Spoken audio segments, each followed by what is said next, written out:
Thank you, everybody. Would you like to be seated, please?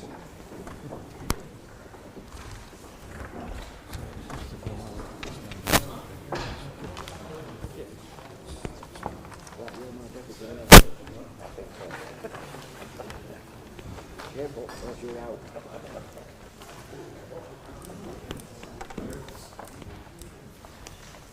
Right, good evening, everybody. Welcome to the last one of this year, I'm afraid. But never mind. Time goes quickly, so. Right. We start off tonight with just a short message from me that I would like to thank everybody for the special meeting that we had, the compassion that was shown, and the words that were spoken. I would like to say, it's one of the best meetings that we've all had and all agreed on. So I'd just like to say, from the bottom of my heart, thank you very much, everybody.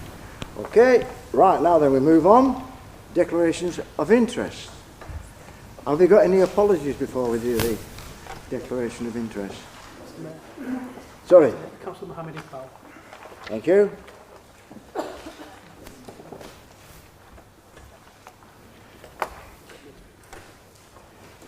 Right. Sorry. I haven't got my deputy with me tonight, by the way. And we know. Yeah. Yes, apologies, Councillor Ash Sutcliffe, Councillor Aslam, Councillor Ormond. Thank you very much.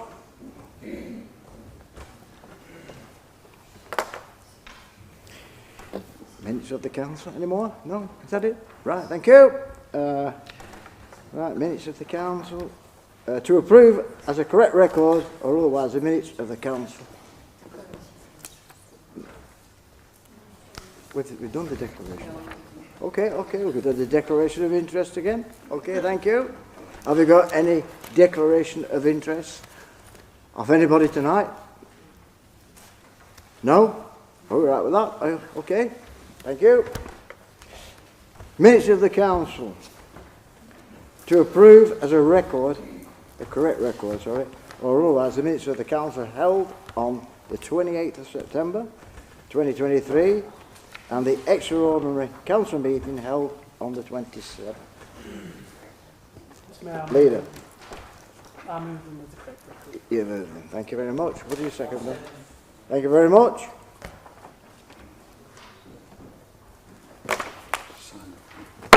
We have, I don't know whether everybody knows or not, but we have the Councillor Aslam has got a personal problem and he won't be with us tonight. He was going to make an apology tonight, so we'll leave that until we... It's only a written apology. A written which one? is before the council. Right, okay. It's here at item 4. Have you got it? Right, Everybody's okay. got it. Right, okay. So it's information. that is the written apology. I thought we was going to have... yeah. As far as I know. No? Yeah, but the volume's quite low. Just try and... Thank you. We've got a technical hitch, have we? We have, yeah. Right. I don't think we are. Oh, Yeah, oh, right. Now can you hear me? Oh. Right. I'll be very quiet then. Thank you. We were going to have a written apology, weren't we? Is that correct? It is, and it's before. Which is in the agenda.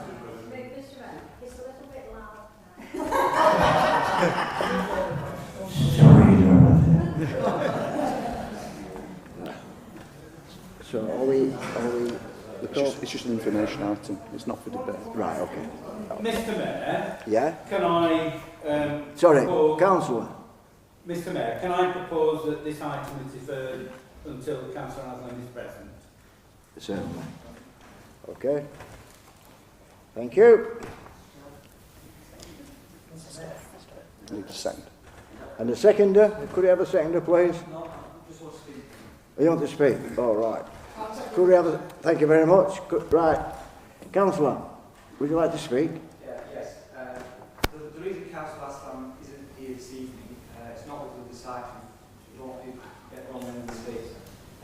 is a family member is seriously ill in hospital, and that's the reason he's not here this evening. The decision of the standing team was for a written apology to be made to full council. A written apology has been made to full council. It's before us. I don't see the need to defer this item for Councillor Aslan to be present. I don't think that is necessary. I think we move on. Apology has been made. It's public knowledge. It's on the agenda. So I think we should accept that apology in its written form. Anybody else like to comment on that, please?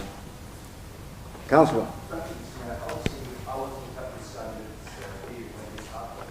I think it was a good idea to come to me by saying that a written apology was given to the full council. However, I think colleagues who were there, there was also a written apology to go to the Pental Council and go and invite it. I spoke to that this afternoon. He said he hasn't received anything from Councillor Aslan regarding an apology to the Pental Council employee. I'm sure if I was there, I think certain councillors there who can actually Have you heard? what I've actually said. So could I have clarification on that as well? You can, just bear with me a second. Right. Just one moment, please. Just one moment, please.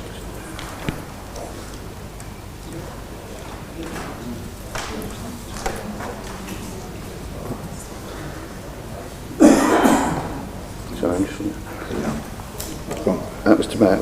Yeah. You Mr Mayor, with your permission, You may speak, yeah. the minute of the Standards Committee meeting concerned said as follows: the sanction imposed was that Councillor Mohammed Aslan be asked to submit a written apology to full council and a copy of his apology be given to the complainant. Well, be given to are the words. Now, it doesn't say that it be given by Councillor Aslan or not. The apology came through to me in my email. I passed that through to the committee section. Arguably, we, as the Democratic section, should have passed that written apology on to the complainant, but it is a matter of public record tonight, as you can see. That's the only comment I think I can make. All right. Councillor, did you wish to speak? Yeah, that clarifies things. I think I agree that the apology should have been forwarded to the complainant. I was under the assumption, because the apology had come through the council, it would have been forwarded on to Ms. Bigbar. But it's not clear whether that's happened. I think that's perfectly reasonable if that's the resolution of the standing TV. That's what it says, then the apology should go to Ms. Bigbar. So I'm not sure, because it's come through the council, I think Mr. Culshaw accepts that perhaps it should have done, and it hasn't. Right. But I don't think that's an issue. Yeah, it should go to Ms. Bigbar. Have any more comments, please? No. Sarah, take a vote. Yes. Right. Mr. Mayor, what are we voting on? My proposal. If you want to defer to the next meeting. I think, can I ask some clarity, Mr. Mayor? I think Councillor Ashras makes a valid point that, which has been clarified by Howard, that the resolution of the committee was to apologise to the complainant. That's fine, I think that's not happened, but maybe, I don't think there's a contention that that should happen. I don't think even the lead saying that should have happened. So that's fine, that can go on for this meeting. But now that this item has come on the agenda, it's on the agenda unless it's withdrawn. Councillor David Wick is suggesting that we go to the next, defer it to the next meeting. So I suppose both things can happen. The apology can go to the employee of the council, and then this comes back before the committee or this council to the next meeting. I think that is the position, unless I'm mistaken. If that's the case, I support that. Right. So are we going to vote? We'll take a vote. All those in favour, please show your hands.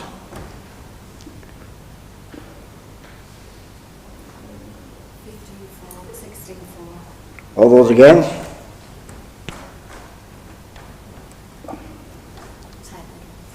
Right, that is carried.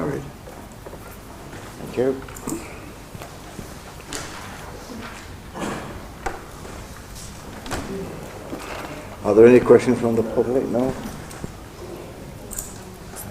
Sorry?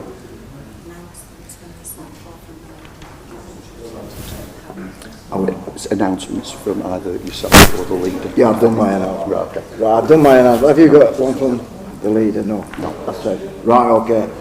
Yeah. Yeah. Are there any questions? There's no public tonight, okay? Questions on notice by members to the leader, committee chairman or representative on the outside bodies on matters not otherwise on the agenda. Have we got the speaker? Thank you. Thank you, Mr. Mayor. I appreciate the discussions I had with you outside of this meeting. Yes. I do have a question for the leader, with your permission. I appreciate the wording of the question isn't before members, which the Constitution requires 3 working days before. However, there's a supplementary to the particular part of the Constitution which allows you the power to give me that permission, and I'm grateful for giving me that permission in putting the question.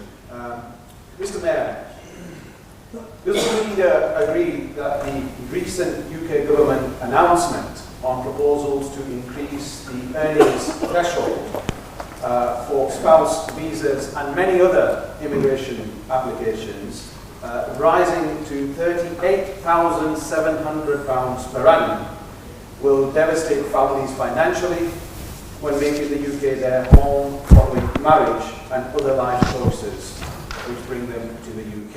I may have a supplementary depending on the response from the leader. Mr. Mayor. Thank you. Can't have supplementaries. No supplementary? Not on the written. All right. Have you got something, leader, that you would like to say? Yeah, thank you, Mr. Mayor. Yes, I do agree with what Councillor Ali has just said. It is quite disappointing that the threshold has been increased. It's not just double, it's more than double. It's above the minimum wage. That's increasing, I think, another couple of months, which equates to about £22,000, but this is at over £38,000 threshold. So I think in grand scheme of things, from a spouse visa's point of view, I think, from my knowledge, I think there's only about 4,000 people a year that come through via that system. And I know a lot of people come from a skills need point of view. And I think earlier this week it was highlighted that London will be very heavily affected by these changes. Because, say for example, the hospitality sector and the general transport sector and the contribution that people do make when they come over from abroad to come and settle here, it makes a massive economic contribution, and the well-being and the thriving that we have as a country. So it is very disappointing and sad that this is being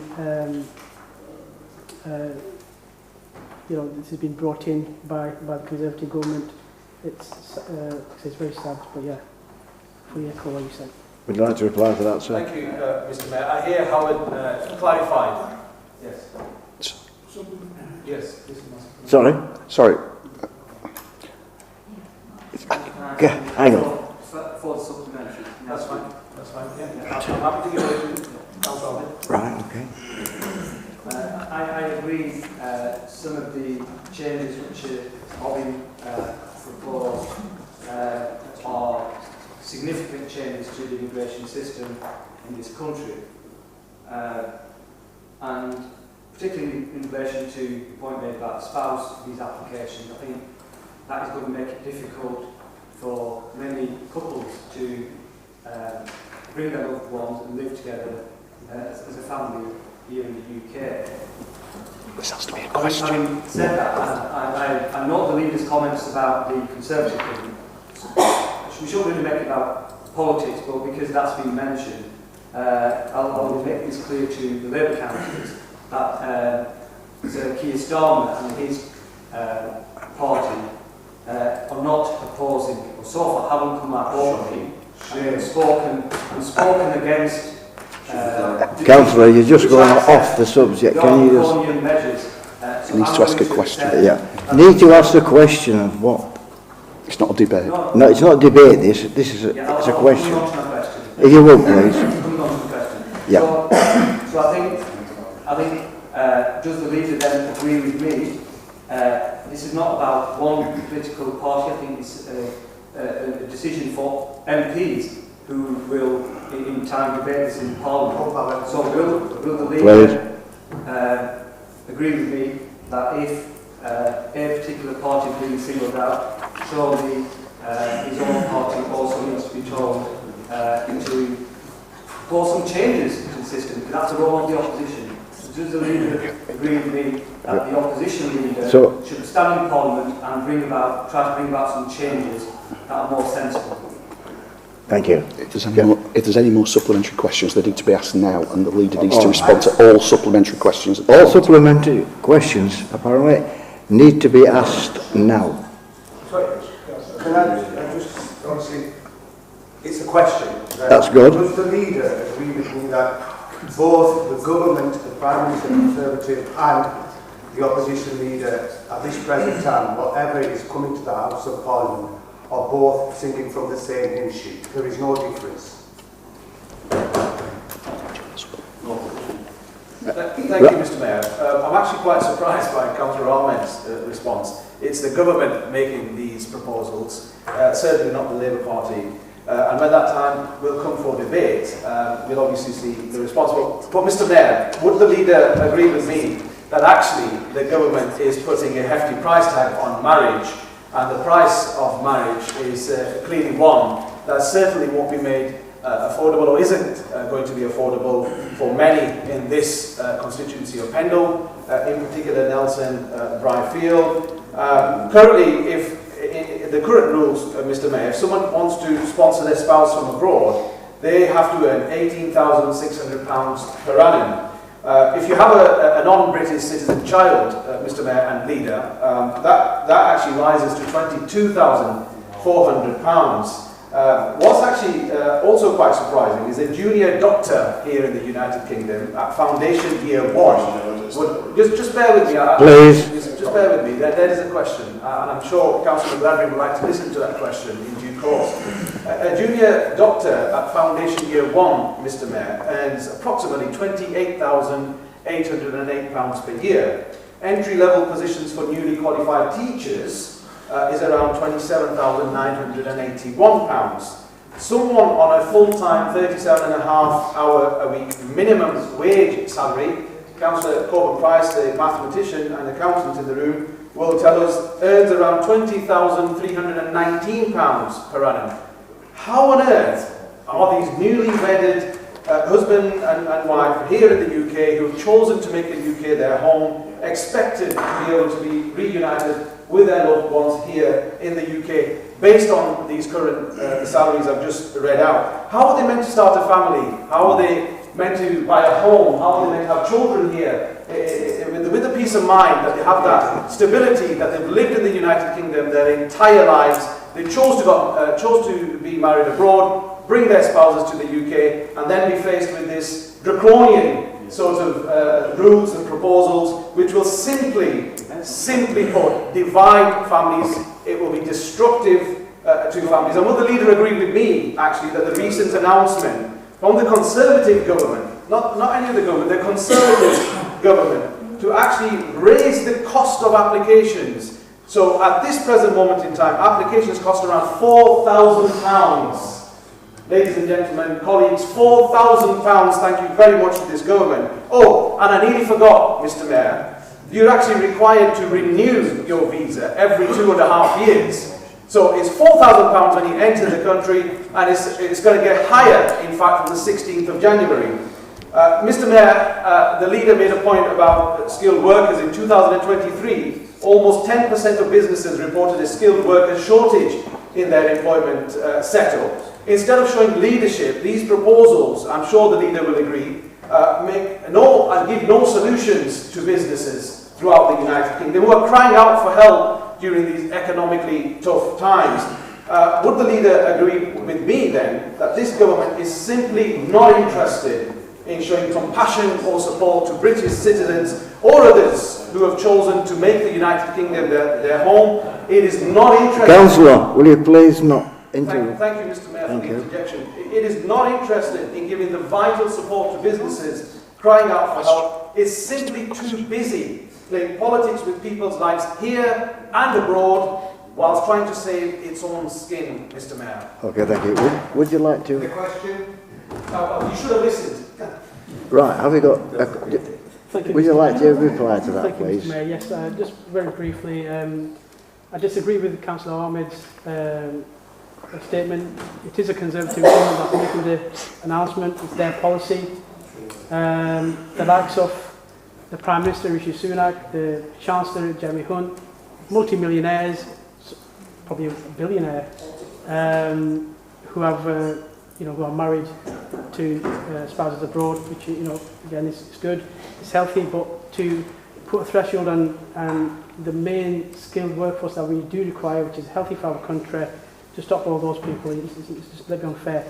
The genuine cases that need to be stopped, yeah, fair enough, they should be, but there's different systems of works that need to be implemented and adopted to address with that. And I disagree with Councillor Ashraf what he said with his remark. Thank you. Councillor? No more. Oh, That's the end of the item. No, there's no more supplementaries, no debate. There's no more supplementaries. sorry, no debate. there's no supplementaries and no more debate then. And that is not my ruling, that is the ruling of the council. Okay. Right then. Shall we move on then? Okay, are you right? Mr Mayor, Right, thank you everybody. Mr Mayor, can I seek clarification on that point? Because there's a supplementary question. I've got a supplementary question. There said there's no more. Sorry. Because the leader has answered the supplementary questions, there are no more supplementary No, questions. yeah. I'm sorry, but the leader's already replied to the supplementary.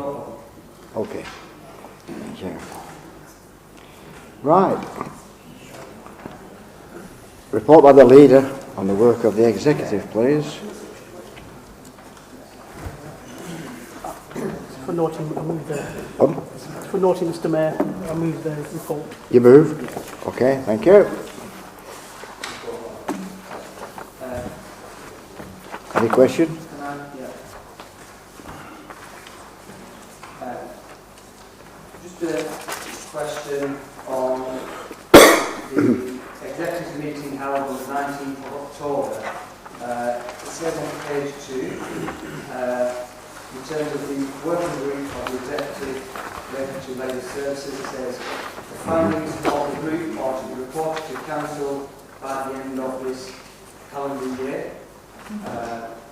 This is the last meeting of the year. There's no report to council. I just want to ask why it's not. Thank you. Councillor? Mr Mayor, just following Councillor Ahmed, would the Leader of the Council agree with me that the working group referred to will be considering the reports that we have had? The issue was the subject of extensive discussion at the overview scrutiny meeting which met 2 days ago, and is on the agenda for the executive meeting next Tuesday. The working group has not yet considered the reports, the recommendations that are coming from overview and scrutiny, and when it does so, it will deliberate and come forward. However, Mr Mayor, subsequent to this discussion, there was agreement, which I thought was across the board, that the sensible order for these issues to be discussed would be overview and scrutiny executive and subsequently the council meeting. So there was a change to the timetable, and the issue will be coming to the council in the new calendar year. Thank you, councillor. Anybody else would like to speak? No? Okay. Thank you.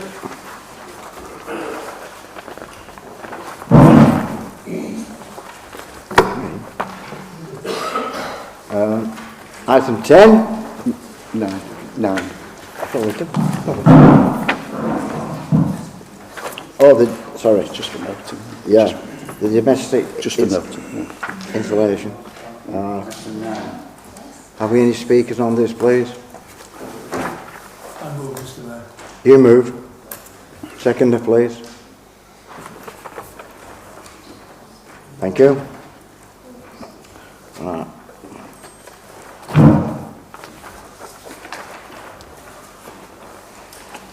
To consider the attached report from the Director of Resources, please.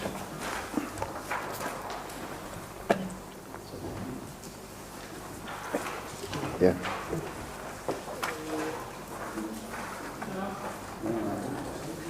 There you go. Okay. So I'll let councillor hear.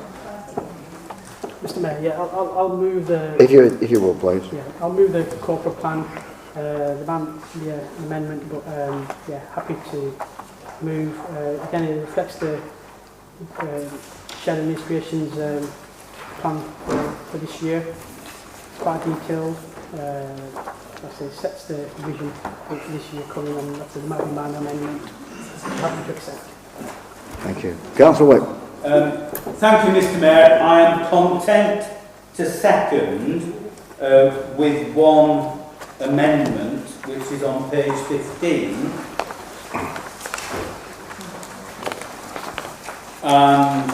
This refers to the so-called Phase 2 extension of the Longsha Industrial Estate, and the action that's listed there is to scope the support that is needed to bring forward development. And my amendment, Mr. Mayor, would be to delete that action from the corporate plan. Mr. Mayor, if I may speak to the whole issue and the amendment, I'm not sure whether it will be accepted or not. Accepted, yeah. Accepted, Mr. Mayor. Your second. Okay, so the mover is accepting Yes. my amendment. Mr. Mayor, just speaking to the whole of the corporate plan, clearly this has been a tortuous process. It began almost 2 calendar years ago now. It was certainly 20, I'll get my calendar years mixed up now. It was certainly the year before the one that we've just had that this began, and I recall there was a period of 9 months before it came to this council meeting in February, and there was all-party rejection of the corporate plan that was then presented. There was then a period over the remaining months where it came backwards and forwards, and we said, no, we're still not happy with it. And Mr. Mayor, although there's bits of this that my group and myself aren't entirely happy with, I think we are content that this is a much more sensible corporate plan than the one that was put forward previously. The main issue, Mr. Mayor, is that top and central to the corporate plan is providing high quality services and facilities, and the plan now sets out making sensible savings, finding efficiencies, but trying to keep services and facilities going. And that is now central to the corporate plan, whereas before it just wasn't there, and when it was introduced more recently in a recent draft, it was sort of tacked on at the end as being important. So, Mr Mayor, we are content that this is a sensible document for the most part. We won't fall out around the bits. But the issue of Lomershire Industrial Estate, and I said so-called Lomershire Industrial Estate because it's not a Lomershire Industrial Estate. It's an industrial estate accessed off the bypass with all the traffic that will ensue coming through Highan and Fence, and it will occupy the plateau, if it's ever developed, above Lomershire Industrial Estate, but there won't be any road connection from Lomershire Industrial Estate, and all the activity will be driven literally along the bypass there. Yeah. So the amendment that I proposed would delete the action on page 15. There's a reference on page 13 about facilitating Lomershire Industrial Estate Phase 2 with the private sector, and that would need to be deleted as well. Thank you. So with that, Mr Mayor, I am content to second this, and after a very, very, very long period of time, see that it's put to bed. We can start discussing it all again next year. Thank you. Any more comments, please? Councillor. Thank you, Mr Mayor. It's a very good one. Yes, we all want effective and efficient services. Priority number one, action number one, off the paper in the right way there, very boring topic on there. The financial resilience is the key. A 3-year balanced budget, and that's properly balanced, not using up all our reserves, which is dwindling fast. But to being able to do that is the most important thing. So, I note all the yellow text in this document. There's an awful lot of things added to the shopping list of actions, and an awful lot of them are not required by the council, but they are discretionary. Nice to have. So I think we should bear that one in mind in the future. Thank you. Councillor. Thank you. In terms of the corporate plan, obviously this is a very important document because it sets out the priorities, objectives of the council, and particularly the administration, and gives the council a strategic direction and clear focus. So I agree with all that. I think we need to have that, and we must have that as a council, like any organisation needs strategic direction. But a lot of things which have been changed within the document have now become more like to-do lists rather than an overall policy or vision or objective. So I find that rather strange. I think I understand the reason why it's been done, because then we've got a clear list of objectives which the administration wants to achieve, set against deadlines, which then the staff can work towards, and I've got a reminder there. Just talking specifically about the Lomershire Industrial Estate amendment to the corporate plan, I think that is a major change to the corporate plan. And I think we need more discussion and try to get a better understanding of the implications for business and our economy in Pendle, rather than just moving amendments and saying let's move on and leave it out. I understand again the influence possibly you as Mayor may have had, since it's in your patch. I understand it's your ward, so you will have concerns. But I think it does need more reflection, more discussion, especially with the business community, to understand their needs as well. So I think it's very difficult to support something without really understanding all the implications of it. Thank you. Any more? Councillor?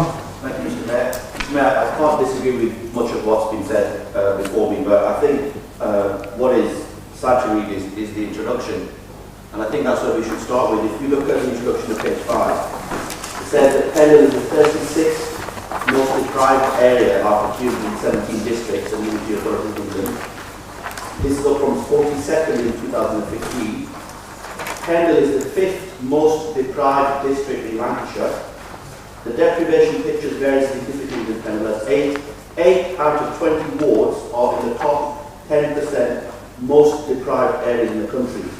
2 are in the least deprived 10%. And this is where, well, before I come on to the corporate plan, this is where we start from.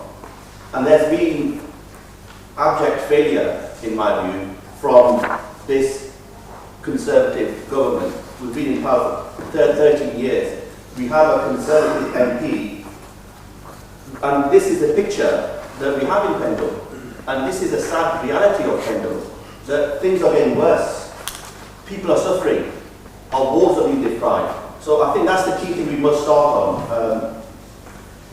The other thing, Mr. Mayor, is that some of the comments made in the corporate plan are very encouraging, and I think that I would definitely support these. And I know that over the years we work on these, but what I noticed, and which was legally obvious in its absence, was the lack of mention of what this council is doing, in particular for the area of Briarfield. Because the word Briarfield is only mentioned twice in this whole corporate plan. And I think, I'm not sure which areas this report refers to about the most deprived, but Briarfield is certainly one of them, unfortunately. So I think, Mr. Mayor, through you, I'll ask them and the administration to work with us to improve access to facilities and more investment in Briarfield, because Briarfield is lacking. And whilst there's a reference to other areas of Pendle, well, where's Briarfield and Readley? Where's the investment in that? What are the plans of this council, of this administration and further administration about Briarfield, and what you can invest and how you can help the people of Briarfield? So I think as an overall policy, Mr. Mayor, I think it's a good document. It covers everything. It lists the objectives of the administration and what I think what's termed as actions and milestones and priorities and vision. But I think that in particular for my constituents and my deputy leader, Councillor Ashraf, our residents, what about them? Have you forgot about them through you, Mr. Mayor? Rhetorically ask that question. Thank you, Mr. Mayor. Okay, thank you. Councillor. Thank you. I wasn't going to speak on this, but it just struck me that you're being so one-sided, almost like one of those 1990s misery memoirs, and you didn't turn over to page 6. Pendle is the happiest place to live in East Lancashire, according to data from the Office for National Statistics. The ONS conducted a survey and asked people to rate their happiness in the 12 months up to March 2022. Those surveyed were asked to rate their life satisfaction, happiness and anxiety levels out of 10. According to the data, Pendle scored a rating of 8.1 out of 10. It also ranked the best for life satisfaction, 7.98. A feeling that things are worthwhile, 8.17, and anxiety levels, 2.28. Now, we can all pick and choose, but what this attempts to do is to create a rounded picture. And there are wonderful, wonderful things about Pendle that need to be celebrated. And tomorrow, David and I are, and I know this will be the highlight of his diary, taking Philip Spur out into Cone to see the joy that is before us, as well as all the opportunity. Because this council shouldn't be wallowing in misery. We should look at the things that need to be improved, and we should be coming up with things to make people's lives even better. But our Pendle residents are already very happy. Thank you, Councillor. Sorry. Councillor?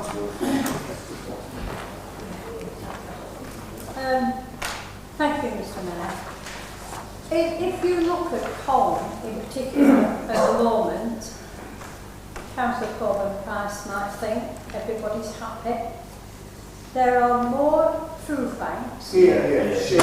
All right. Thank you. There are more organisations that are providing meals for people than I've ever known in my 51 years of living in Colne. There are people at the moment collecting toys for children that aren't going to get any toys. There are people going to the food banks, they're receiving clothing for the children. There's things on Facebook. Has anybody got a pram? Oh, it's endless. Has anybody got baby clothes? I have never, ever known it like this. Now, this isn't to do with the pandemic. That's gone. This is how people are now.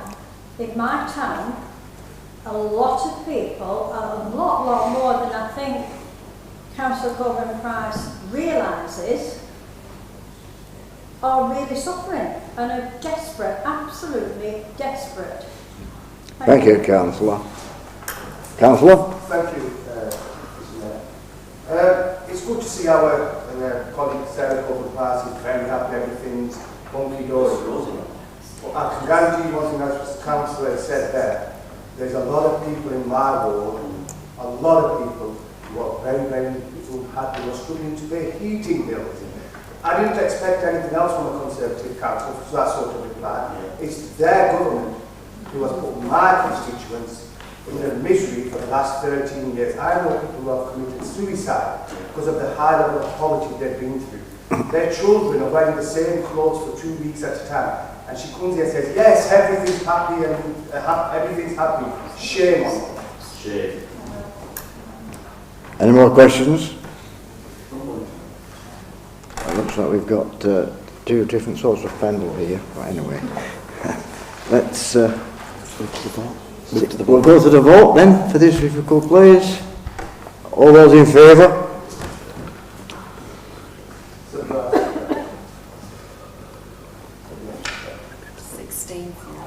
All those against? Abstain? Thank you very much. Okay.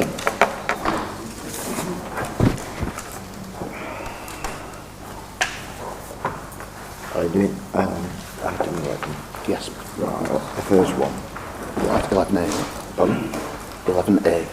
11A, yeah. Right. Revenue and capital budget. It was considered by the exec at the meeting on the 16th of November when it was resolved. Mr Mayor, can I propose that we do approve a supplementary revenue estimate of £377,000 in respect of contract inflation, which is set out in the report. Mr Mayor, the background to this is when we set the budget, we very deliberately, at first it was across the council, although the Conservatives resigned from it, but it was a very deliberate tactic in order to bring Liberator to the negotiating table in order for us to renegotiate elements of the contract, which will be reported later on this evening. It was always the case that we would have to pay some of the inflationary element, but we didn't include it in the budget in order to give us leverage to get Liberator to make concessions. I'm delighted, Mr Mayor, that we have successfully negotiated those concessions, and hopefully when we get to the end of this agenda, Council will confirm those changes which result in some significant savings for the Council overall. So, Mr Mayor, I propose that we do approve the supplementary estimate of £377,000. Any more speakers? Okay, Leader. Thank you, Mr Mayor. Yeah, I echo what Councillor Vickers just said. Yeah, I happily second the proposal.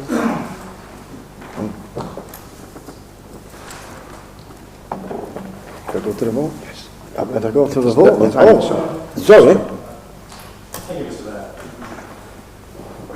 It is a very detailed report. As Councillor Whip said, the contract of the Liberator does say they are entitled to contract completion. So that's why we didn't really agree with the budget that was set originally, because obviously they're entitled to something. So it was going to cost us quite a lot of money. It was negotiated down to the 377,000, so that's one good news on the bad side. In terms of the other numbers in this report, I noticed that in the big table on top of page 2 there, obviously we've got quite a bit of cushioning coming into our numbers here, and that's because, of course, interest rates are so high, aren't they? So that's the only thing that's saving this council at the moment, and that's why that bottom right corner there, 339, the positive number there. So that is the extra interest we're earning because interest rates are so high. So we are doing well, we have money in the bank, but obviously we need to save that because we've got debts to pay as well. So we're doing well out of that. So that's masking things at the moment, and that's going to carry on probably for the rest of the year as well. Similarly, in para 17, you'll see we benefited from a government grant, help towards our utility bills for Swindon. So another 350,000 has come in there. So those two numbers are good in terms of helping our finances. Obviously, para 18 notes that the end of the year position is on target potentially for the 1.3 million use of reserves, which is higher than originally thought. Now clearly we'll benefit, as I say, from more interest, so that's a good thing. We may well be able to bring that down. But of course what we're doing there is we're masking the underlying performance. So by having 700, if not more, £1,000 of padding from government grants and from the additional interest, then obviously what we're doing is just hiding the reality that we need to control spending a lot more than we are. I noticed, for example, from the paper that went to the exec back in July, which was obviously the debrief on last year's numbers, the Conservatives, when we were trying our best despite dwindling numbers through debt, unfortunately, it meant that we were trying to come in at less than 1.4 as a drawdown on reserves. And we did that because we came in with another 700,000 under that to only draw on reserves by 700,000. And we did even make a voluntary provision as well for additional monies to be paid to Liberator through the next few years or so. So, you know, we set the scene there. I noticed as well that the report that was produced then did specifically state that we had included, remember that £500,000 for the transformation budget that you all thought was a load of nonsense and a bad thing to do? You spend now, let's try and save over a 3-year balancing budget performance. Well, that 500,000 brought in 610,000 savings in year 1. So that was a very good attempt, wasn't it? And also that then set the scene, because there were a lot of other savings that weren't headline numbers, that were within individual department budgets as well. So that's the sort of thing that gave us a good solid set of numbers, a good platform for the new administration to build on. Please don't squander it, because the challenges are ahead. Councillor? Thank you, Mr. Mayor. I'd like to echo David's comments. You know, we Conservatives always have a very balanced approach, and as David said, there's some good things and some less good things in this report. I wanted to draw members' attention particularly to the reserve situation. And I note in the corporate plan, priority 1, and Councillor Whip mentioned this in his own statement, financial resilience. Continue to deliver a balanced 3-year medium-term forecast whilst delivering effective services and identifying required savings. That, Mr. Mayor, is absolutely key to the Council being able to deliver the high-quality services and facilities and all the other objectives in the corporate plan. So, it's unfortunate that in paragraph 18, the reserve situation, we start off with a reserve base of initial reserve contribution of 0.713 million. We've subsequently increase that to 0.941 million, and the supplementary revenue estimate that Councillor Wick talked about, a further 0.377 million, bringing that deficit now, that contribution from reserves to 1.318 million. That is not, of course, moving in the right direction. It's not moving towards a balanced medium-term forecast, moving away from a balanced medium-term forecast.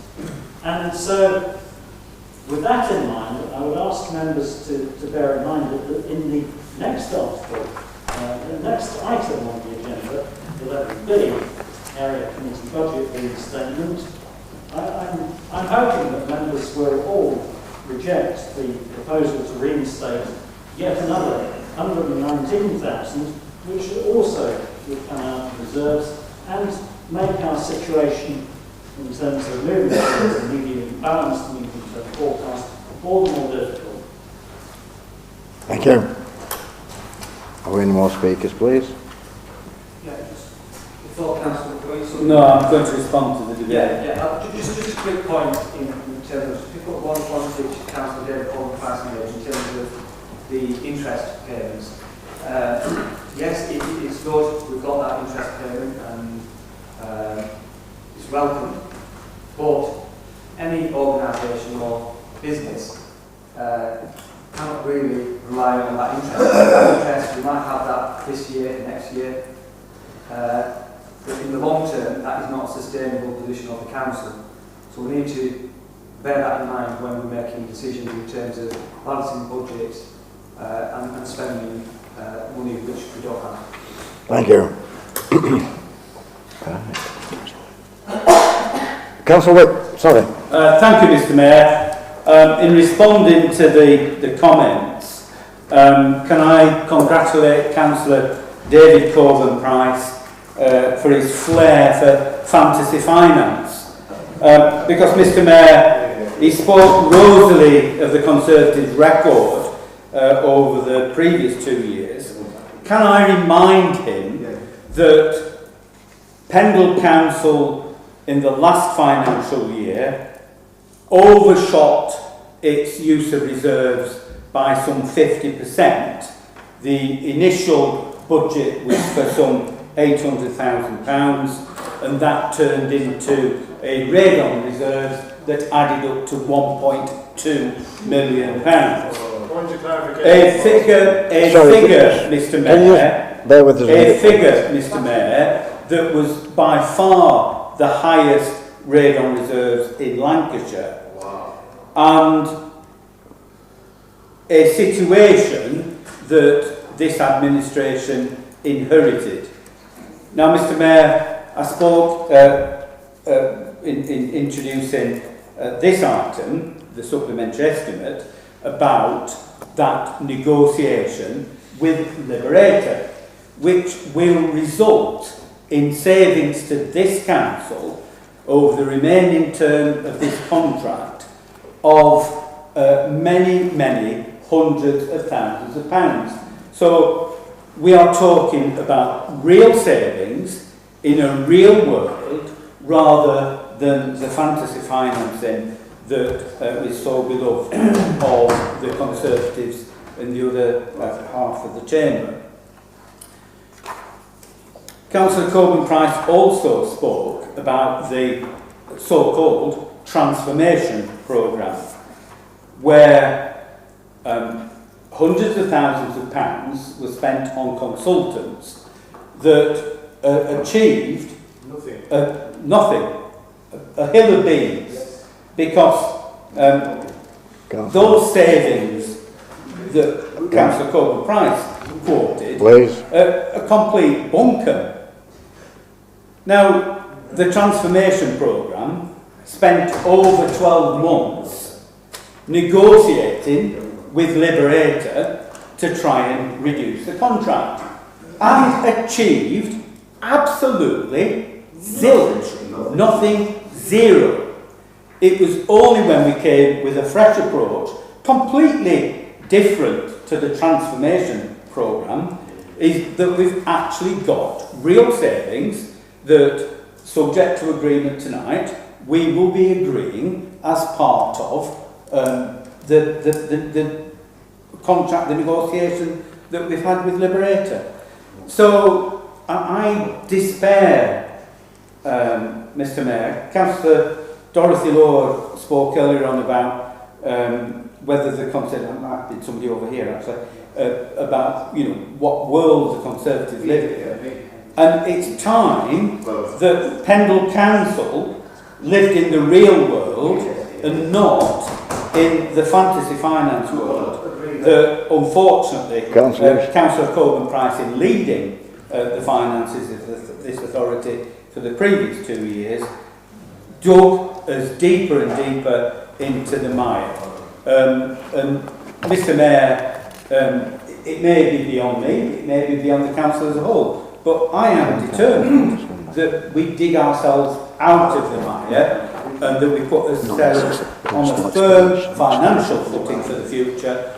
And the part of the key to that is, and we'll be talking about this later on when we get to the motions, is actually getting that fair financial settlement from the government that actually reflects the deprivation that people have spoken about, actually reflects the desperate situation that people in Pendle are in, and actually gives the resources that allows this council and other agencies to provide the service facilities that people not only demand in Pendle but deserve. So let's have that fair funding from the government. Hopefully we will get it, Mr Mayor. But if we don't manage to get it, we'll do our utmost, Mr Mayor, to make sure that we make ends meet and we keep services and facilities going here in Pendle. Thank you. I'm sorry, sir. Go to the vote now. No, I'm sorry. You've had your say. I'm sorry. Go to the vote. You're not allowed. There's no clarification. There is no points of clarification. Yeah. He's allowed to lie. Sorry? Is he allowed to lie? No. The speeches. We're now going to the vote. We should move on, Mr Mayor. If there's no point of order, then we should carry on. I agree with your assessment. Right, come on. No, sir, you've had your say. Now, like everybody else, we will now go to the vote. Okay? No, please. Right. All those in favour? 16. All those against? Abstain. Right. Okay, thank you.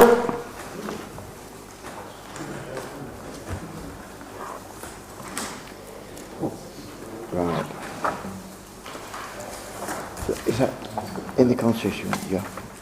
Yep, we're on 11B now. Yeah, okay. Right, 11B now. Where's the area committee budget? Have we got any speakers? Mr Mayor, can I move the recommendation as set out? Right, have you seconded?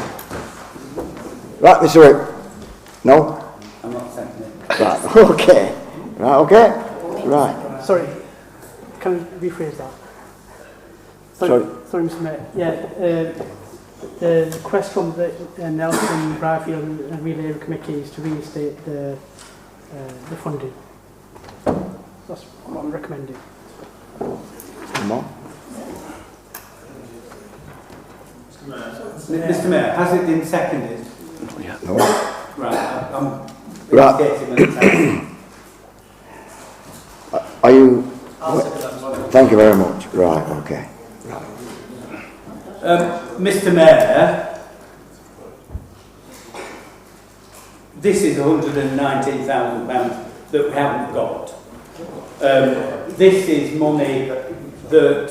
Please, Councillor. This is money that might have been available 2 years, 1 year ago, but this money has not been used. It's in those reserves that we are relying on to ensure that we can make ends meet and balance the budget.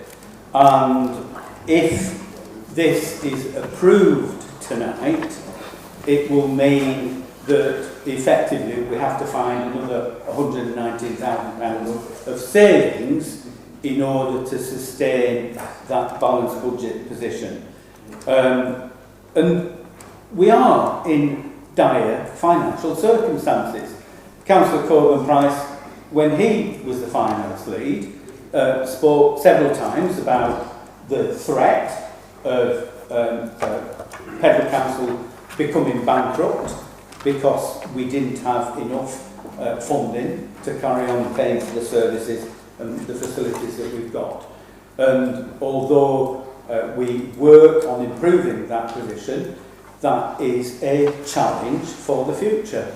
So if we approve tonight £119,000 out of reserves, then it means that position becomes ever more difficult. It's not something that we can afford. I would urge members not to support this and to vote against the proposal to approve the £119,000.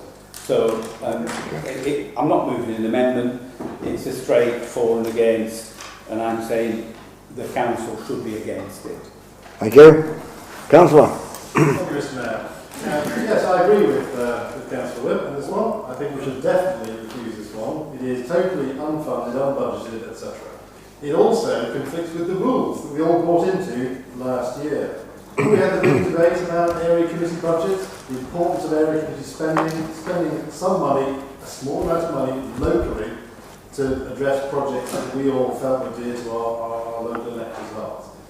Now, what that meant, we wanted a lower amount in total, 99,000 I think we suggested, 3,000 per councillor, but it was decided that it should remain at 170,000 in total. We also decided to free up the rules a little bit because it was obsessed with being capital.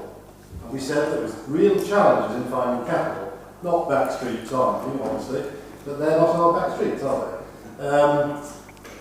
So what we said was, let's make them revenue funded. So therefore, Paul Mr Gibson had to take another hit to his revenue budget to agree that we could carry the 170 as part of our budget. What that also meant was that we agreed that you would not carry it forward year after year after year. That's the problem the council got into.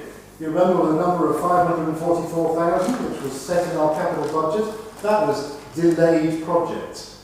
Now we as Cone Area, I'm the chairman of Cone Area, we looked at our project. If it wasn't going to come through, we deallocated it, thought again, what was the sort of thing we could get as a project. I know up in West Craven they did exactly the same thing. They were very good at spending their budgets as well, making sure they didn't lose money from year to year, and the same was almost true in Barrowford. If Nelson couldn't understand the rules, they should have asked for help.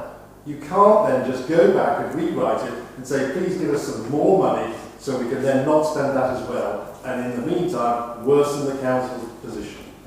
As Councillor Whip said, and the papers also say, reserves are dwindling, Section 114 is on the horizon. These sorts of discretionary spends, as our new interim CFO will know, are the sorts of things that get clamped down on.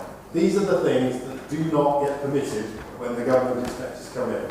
So, I will vote against having the money reinstated. Councillor. Thank you, Mr. Mayor. I will agree with Councillor Coburn Price. But this is a very difficult and emotive issue, and of course, spending through area committees is very important for our local communities, and I understand the desire or the motive behind trying to get this amount reinstated. Barrowford Area Committee, we didn't spend all of our money last year. We lost a good amount too. But we're working very hard to ensure that in moving forward this financial year and in future financial years, that we are properly allocating, deallocating and spending that money in a way that works best for the local people in Barrowford and Pendleside. Councillor Whip rightly talked about the need to dig ourselves out of the mire. And we have to start now. We have to start now. We can't keep on another 100,000 here, 200,000 there. We need to start now. And as I said earlier, I urge members, all members, including Nelson, I understand it's difficult, but if you can't manage your own area committee budget, then residents of Pendle can't have much faith that you're going to be able to manage Pendle's budget either. So I will also be voting against this motion. Thank you. Any more speakers? No, right, go to the vote. Right, so we'll go to the vote then. All those to approve? All those against? That motion is now lost. Any Thank you. abstentions, Mr. Mayor? Any abstentions? Are there any extensions? Who lost the question? Right, thank you. So that motion is now lost. Right, item 12. Review of the polling district and polling places and polling stations. Any comments? Mr. Mayor. Would you like to speak? Thank you. Thank you, Mr. Mayor.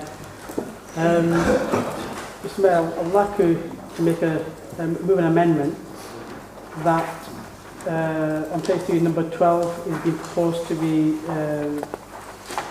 added on to the Briarfield East Ward, and I would recommend that that is not done. The status quo remains. I think the accessibility and disability access at the community centre is much better. It's very easily accessible from transport point of view as well. There are lots of postal votes at that top end, so it's only a very small number, and I think having extra staff there will, add extra pressure on the finance element. I will also request that DF is removed again, just to centralise, and there's lots of postal votes again in DF. Again, for the same reason that costing point of view, that will help the council. Thank you. Councillor? I'll second that. You second. Right, thank you. Right. Any more? Councillor? Mr. Mayor, I wonder whether we could just have the proposal repeated so that we're clear. My understanding is that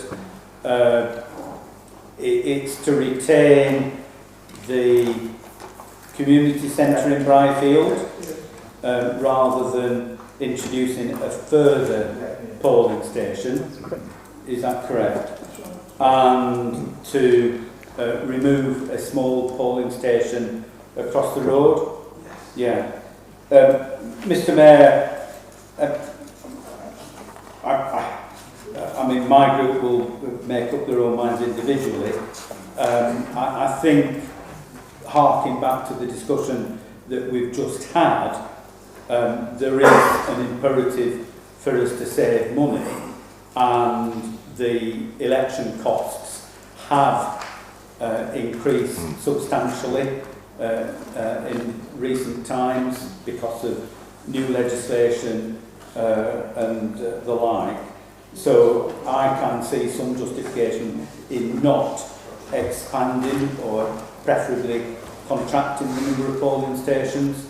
So that might be an argument that lends itself towards supporting the proposal that's on the table.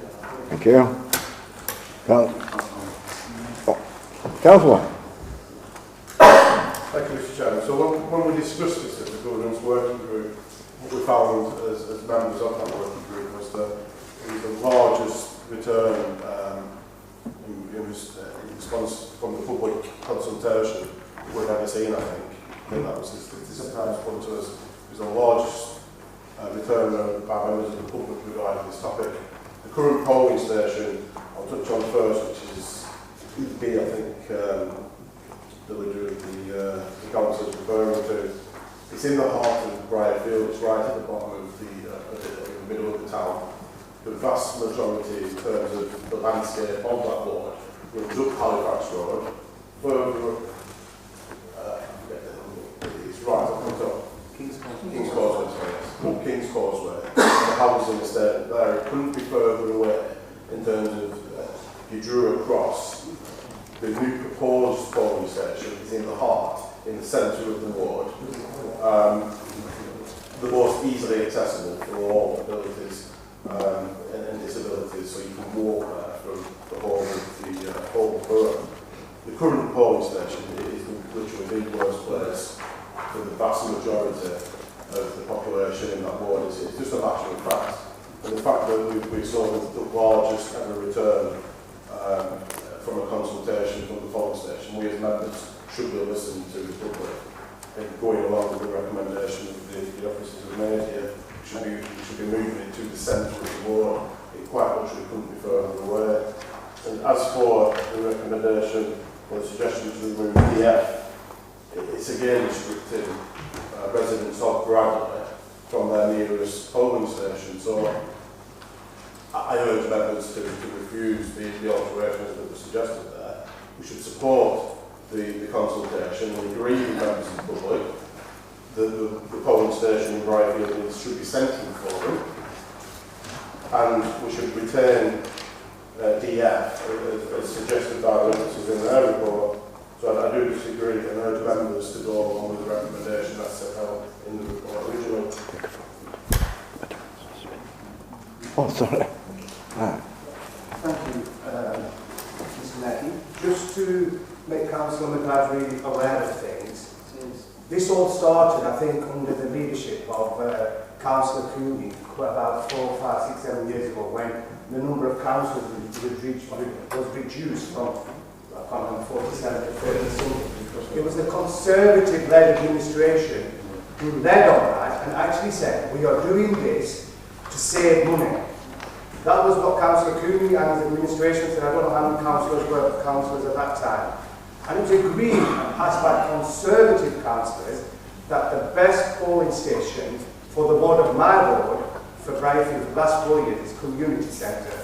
Now, I've stood on there every year for the last 4 years, and everything, whether it's elderly, young, it's been absolutely fantastic, full of people. 2 years ago, we had one of the biggest elections when Councillor Sajjad actually was. And we had councillors like myself, Councillor Iqbal, and that were all there all day.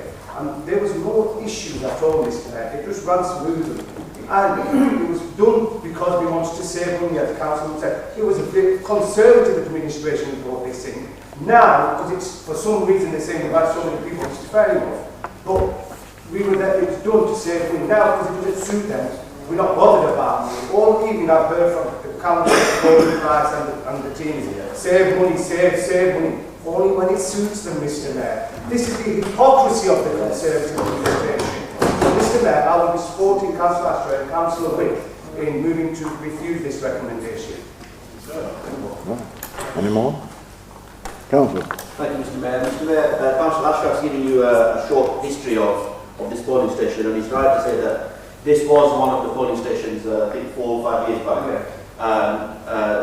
The administration at that time decided to close that polling station. Councillor McGladrey has said on numerous occasions on this when he was speaking that the largest return, 40 returns, Mr. Mayor, 40 returns out of an electorate of 814. Is that really representative of what the public actually think? Let's look at the actual figures of people who came out to vote in the previous 4 elections. We've had, as Councillor Ashraf has said, when Councillor Ahmed won his fantastic victory, we had a largest return, no complaints. And this is the key thing to remember. The other point which Councillor McGladrey is simply wrong on, and I don't criticise him because he's not familiar with the area. He's probably never been to the polling station. But I'll come back to that point. King's Causeway's polling station is not Friends Meeting House. It's close to King's Causeway, but the King's Causeway residents used to vote at Reedley School. It used to be part of my ward. Now it's part of Briarfield East and Clover Hill. and these people now vote at Brighfield Community Centre. So actually they've never gone to Friends Meeting House. It's close obviously, it's next door to King's Causeway, but they've never gone and voted there. They've always gone and voted further away. First in Unity School and now at Brighfield Community Centre. So it's important that we get the facts right. That Yes. if you need to know the facts, you need to know the area. Councillor Coleman Price was passing an iPad. I suspect what she was showing was Google Maps images of this location.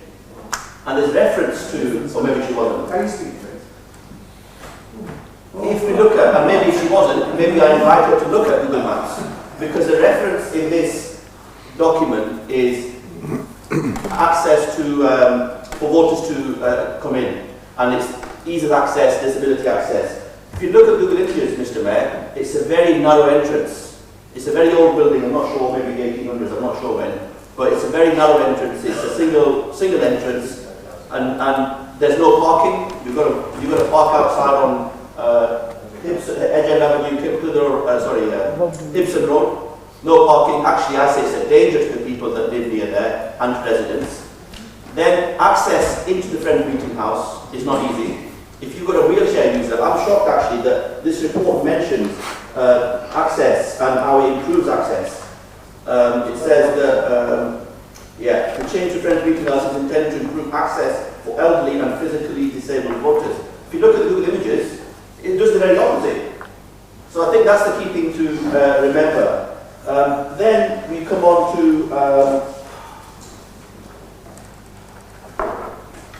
in terms of how and why the Conservatives, I think it's, to be fair, Conservatives are pushing this. I'm not sure why. They haven't got any votes there.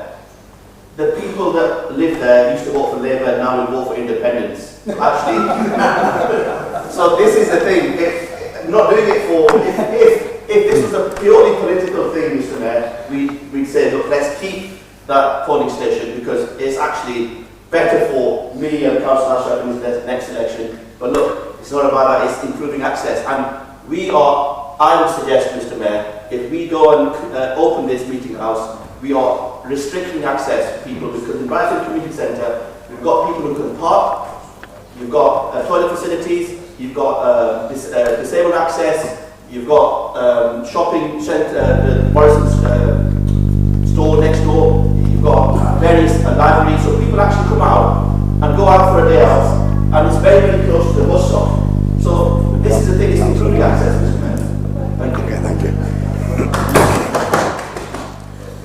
Councillor. Thank you, Mr. Mayor. I think we need to move on from this because, as colleagues have already heard, the recent election this year, the previous years, have had the new setup at Bradfield Community Centre. I, for one, along with, as Councillor Ashraf has mentioned, I never heard a single complaint about the use of Bradfield Community Centre. In fact, thank you, Councillor. In fact, the polling station down at Vaughan Street in Nelson was closed, and people got on with it.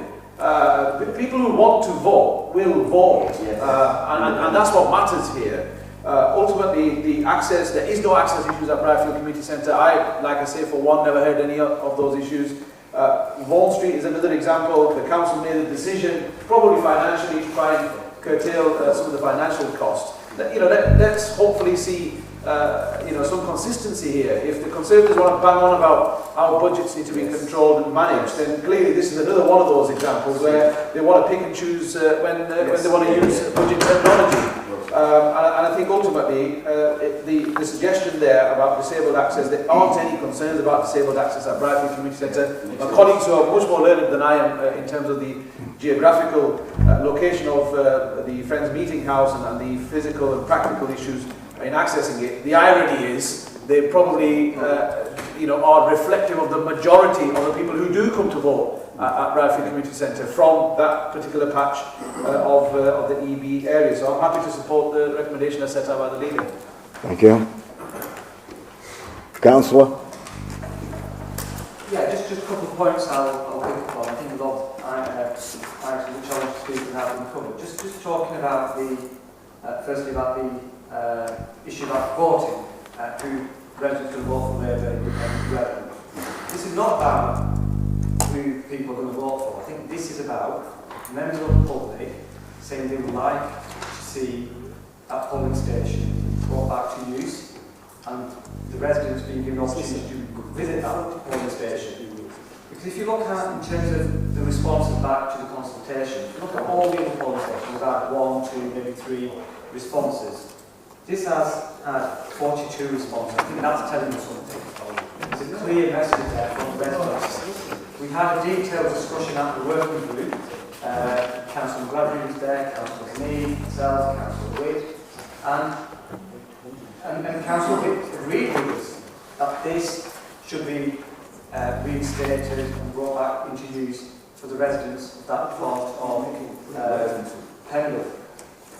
So this is not really anything to do with politics, but what the residents are saying. It's not about politics. I've been there, and people don't have to agree, they don't need to shout at me, they don't need to speak when I'm speaking. But I've been there personally. I don't recommend that area, never have. But I've literally knocked on doors in that area, and numerous residents on one particular day alone told me they would want to see that polling station brought back into use. In terms of the financial implications, how Labour Council will lecturing us on economics and financial prudence is beyond my understanding. But in terms of the financial implication, yes, of course there's going to be a certain cost element to bringing this back into use if that's what the council decides to do.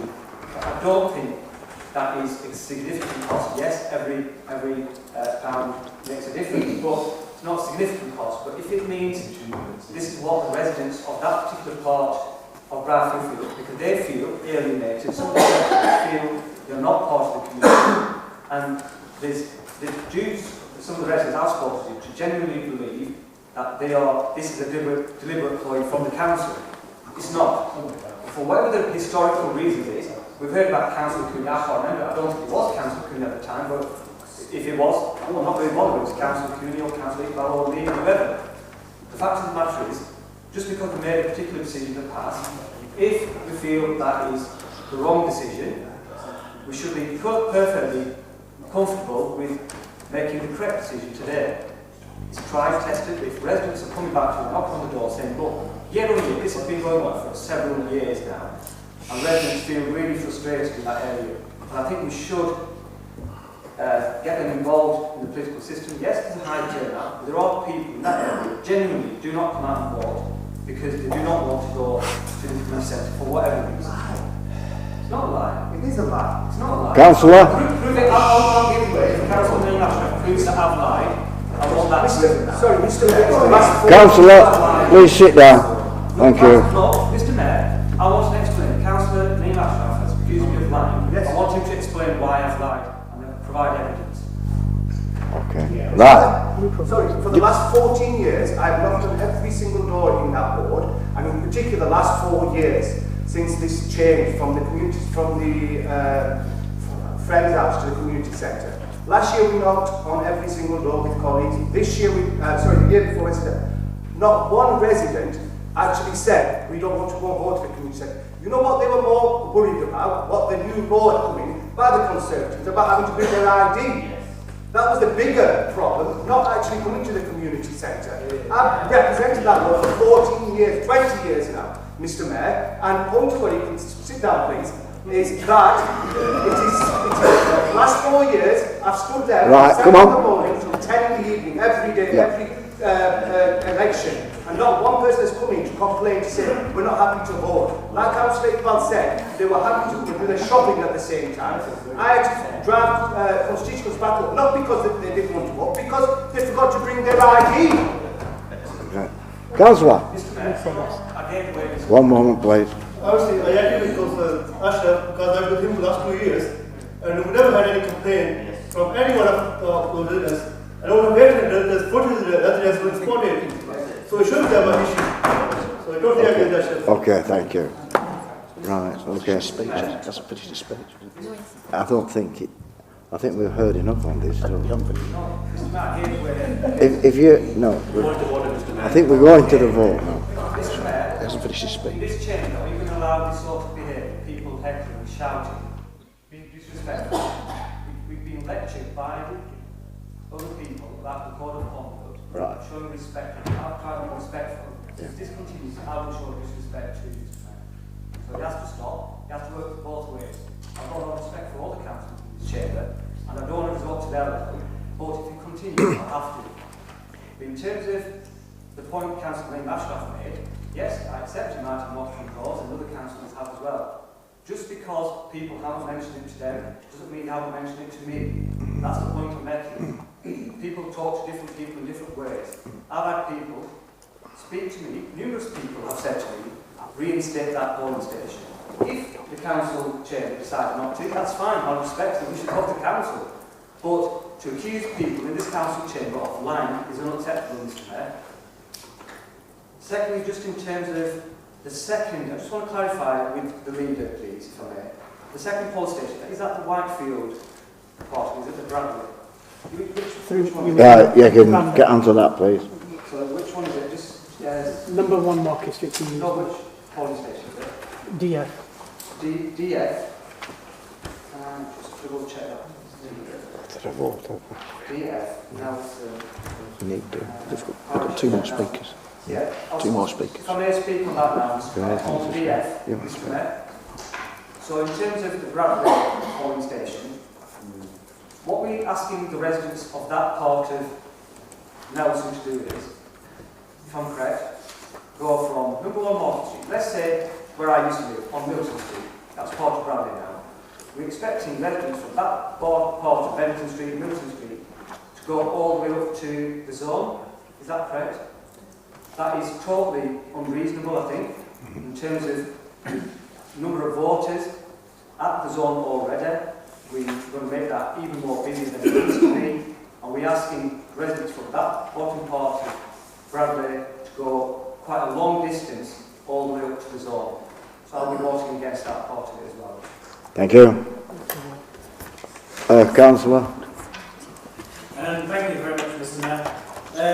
As the Councillor Dean Ahmed gave away, a valid point was made about voter ID being required at polling stations. Mr. Mayor, I want this council to cast its mind back, and it was a Conservative administration here in Pendle who pushed through a pilot scheme for voter ID here in Pendle, which later sought to roll out across the UK voter ID requirements. Yeah. Mr. Mayor, that has been the biggest disenfranchisement of voters across the UK. I think we're just going away from the actual question. Mr. Mayor, it's entirely relevant. I think the accusations around voter disenfranchisement need to be put into context here. And that, you know, this polling station, I think that the points made across the room there are very valid. And this isn't as much an issue as Councillor Dean Ahmed has put out. Okay, thank you. Councillor? Thank you, Mr. Mayor. It's all been a rather unseemly debate, hasn't it? I mean, Yeah. I don't think it's appropriate for members to shout accusations of lying across the chamber, because this is really about voting. It's about democracy. It's about making things as easy for residents to vote and express their wishes as we can. And this report has one recommendation around reinstating a polling station in the Friends Meeting House. Now, I will echo Councillor Ahmed, because I stood in that ward 2 years ago, and I knocked on lots of doors, and I did speak to lots of people who did say to me, I wish they would open another polling station because I don't like going to the community centre. And that's what they told me. They did tell me. So, look, I think it's important that we consider this in a sensible way, and it seems to me entirely reasonable and appropriate, based on what I've heard from voters in the ward, that this station is reopened. Thank you. Mr. Mayor. I can't speak again. No. Point of personal clarification. Just if I've just said anything please. wrong towards Councillor Dean, Councillor. that my statement. Please sit down. Thank you. Right. Shall we go to the phone? Right, we'll go to the vote on this one now, please. Right. All those in favour?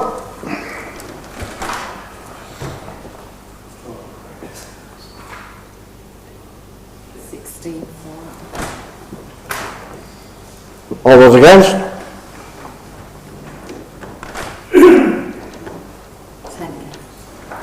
Motion carried. Thank you.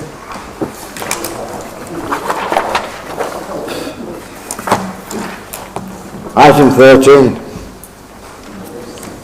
Hackney Carriage Demand Survey. Have we got any speakers on this, please? Mr. Mayor, I can move the report. You can remove the report. Have a seconder? Thank you. Any speakers? Have we got any speakers? Councillor? Mr Mayor, just one small point. There's reference in the report to, I'm just trying to find it now, the keeping the Hackney Carriage stands clear. And I wanted to draw Council's attention, it's there, it is, that nighttime enforcement of use of Hackney Carriage ramps, as highlighted in the report, we carried out. Mr Mayor, on Church Street in Balmoral, there is a Hackney Carriage ramp, a taxi ramp, and that was introduced when Balmoral was a bit like the Wild West. There were scores if not hundreds of people going round the pubs and clubs, and there was big demand for taxis. Currently, Mr Mayor, the pub immediately after the taxi ramp has been closed for 2 years, 3 years, and there are no taxis used at all. And I think it would be a nonsense to enforce the, it being used only for taxis. I would ask Mr Mayor that ramp is reviewed to see whether it's necessary or not, rather than going and clearing any parked vehicles off it. Thank you. Are there any more speakers, please? No? No, okay. Yeah. Well, we'll go to the vote now then, please. All those in favour? Unanimous. Thank you very much. That's carried. Right, number 14. Carbon emission and carbon reduction targets review. The executive, who wants to speak? Who wants to speak on this one? Leader, okay? Thank you, Mr Mayor. I can move the report again. The recommendations are set out, they're quite clear. I think we're just waiting for the energy audit and the leisure review that's taken place. All that information should be fed back to the executive, and at that point we'll be able to agree some resources to help us achieve the targets that we have set for carbon neutral by 2030. Because as it stands, it is going to be very difficult to meet that target, and so we need to have some dedicated resources, and like I say, we can make that decision once we have a full insight and full overview of all the energy audits from our leisure services, which is one of the biggest areas that's carbon, which has a carbon footprint. Thank you, Mr Mayor. Thank you. Any more speakers? Councillor. Thank you, Mr Mayor. Just with my role as Executive Portfolio Holder for Environment and Climate Change, I'm urging colleagues to support the recommendation. I'd like to second the leader in his views here. Ultimately, the theme in the report is, in effect, funding. We need funding to try and deliver these measures. And as far as this administration is concerned, we will continue to deliver and meet that target of 2030. But of course that's subject to, as the leader has pointed out, some audit reviews, energy audit reviews. Of course the Permanent Leisure Trust review is still ongoing. And yes, I'm really hoping that we can find some funding for a dedicated officer to try and have a real stab at obtaining funding to try and deliver schemes that can help this council in meeting its targets. So I'm urging colleagues across the room here to support the recommendations, and hopefully somebody with the financial hat on can find the funding to support the executive officer. So I'm happy to second the recommendation and the motion. Thank you. Councillor Whip. Thank you, Mr. Mayor. I'm going to repeat, probably in the same order as we did at the executive, what I said at the executive. I think it's a case of redirecting resources and again refer to the Liberator position and the fact that we will be bringing some elements of that contract back in-house, and that will give us some flexibility in terms of what those staff are doing and the priority in terms of climate emergency, making our buildings more efficient using renewable energy sources. I just wanted to reflect, Mr. Mayor, on the missed opportunities that we have had, because I've stood in this council chamber over the past 2 years on several occasions bemoaning the fact that this council hasn't seized the opportunity of the public sector decarbonisation programme. And the last programme was phase 3, round 3 of that programme. And we did put a bid in, we didn't get anything out of that. The report that we've got in front of us tonight says that South Ribble have got well over £5 million and just shy of £5 million was to undertake works at their 4 leisure centres. So, Mr. Mayor, what an opportunity that was for this council to actually make a difference to the energy consumption and the cost of operating our leisure centres. And given that we had several hundreds of thousands of pounds in the budget, which included putting ground source heat pumps in West Craven Sports Centre, and that was taken out by the previous administration. Again, what a wasted opportunity that was as well.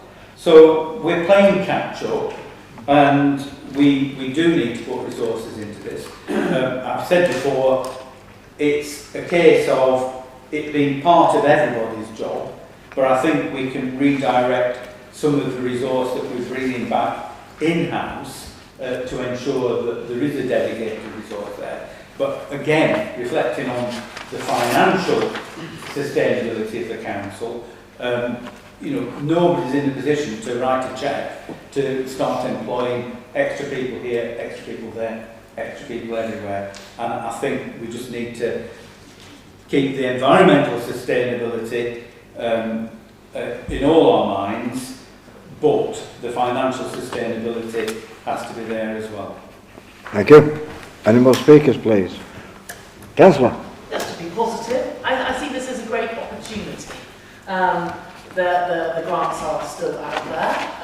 We heard recently about 2 methods that the government is not only funding but actually helping to prepare grants for geothermal, and Zafar and I are going next month to the House of Lords to meet stakeholders, because we are part of an opportunity in this area with our exhausted mine workings. The digging has been done, and we'll be taking Mr. Spur tomorrow to look, though not go down, 30 of the mine shafts in Waterside. So I see this as a hopeful thing whereby we could in fact get millions of pounds in from a very small spend, so it's not a spend at all. It's a way to make the council more sustainable from an eco perspective, but also potentially more financially sustainable as well in the facilities that we run. Thank you. Any more speakers? No? Okay, right, go for the vote, shall we? Shall we go for the vote? Okay. All those in favour? Unanimous. Thanks very much.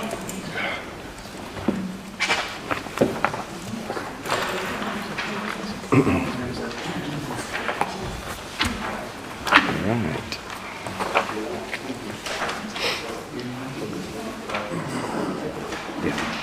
Colne Neighbourhood Plan. Yep. Right, okay, Colne Neighbourhood Plan. Right, here we go. Speakers, please. You move. A seconder, please. Thank you very much. Okay. Speakers. Any speakers? Have any more speakers? Everybody happy? Right. Vote. We'll take a vote then. All in favour? Yes. Thank you. Thanks very much.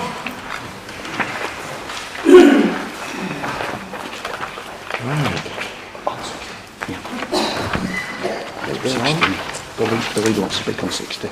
Oh, right, okay. Right. Item 16, the appointment of Interim Director of Resources and S151 Officer. Would the leader like to speak on this, please? Thank you, Mr. Mayor. Mr. Mayor, before I move the recommendation, can I say a very big thank you to Richard Gibson, who's the outgoing Finance Director and also the Director of Resources here at Pendle. You know, thank you for all his hard work. I think he's simplified a lot of things and it's helped members and officers. He's sadly missed. It's sad to see him go, but it's our last what's me out of the game. So yeah, appreciate all your for everything. So I move recommendation and welcome the interim Director of Resources, Section 151 Officer. I move the recommendation. Councillor? I'd like to echo the leader's comments about Richard. Richard came into the council at a really difficult time, challenging time in terms of all the restructuring that was going on in the council at the highest level. And it is difficult to find your feet and try and get a better understanding of the financial situation of any organisation, let alone a local authority. And Richard did really well in a short period of time, and I thoroughly enjoyed working with Richard, and I'm sure most of the colleagues around the council chamber also did as well. So thank you, Richard, for everything you've done, and all the best for the future. Councillor Wick. Mr. Mayor, I'll second the proposal and echo the words of the leader of the council, Councillor Nadeem Ahmed. Wish Richard well for the future. My only advice to him would be that he's got to be a little bit less laid back, a bit more upfront, and be prepared to tell councillors as it is, and you know, make people face the harsh realities. And wish him well at St Helens in a job a little bit closer to home, which will accommodate the school run that much better, and give him some good development with such a all-purpose authority, rather than a tiny little district like Pendle. Thank you. All the best for the future. Councillor? Mr. Mayor, I support this motion, and I think it's only fair that all the leaders of the group that registering their thanks for Richard, that I, on behalf of myself and Councillor Ashraf, register our thanks to you.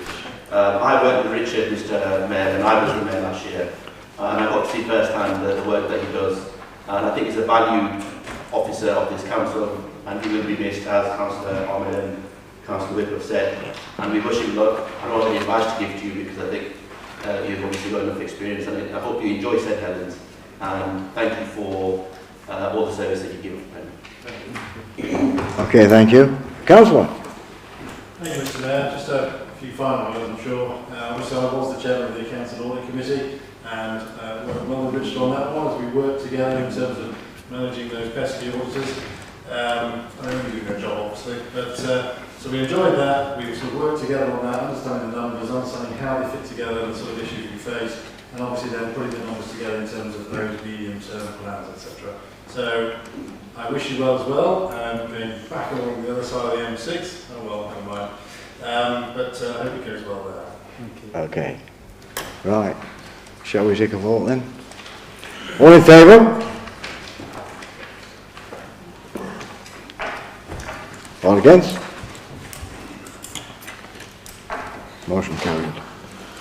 And from this chair, I wish you well, sir, in your new job. Okay.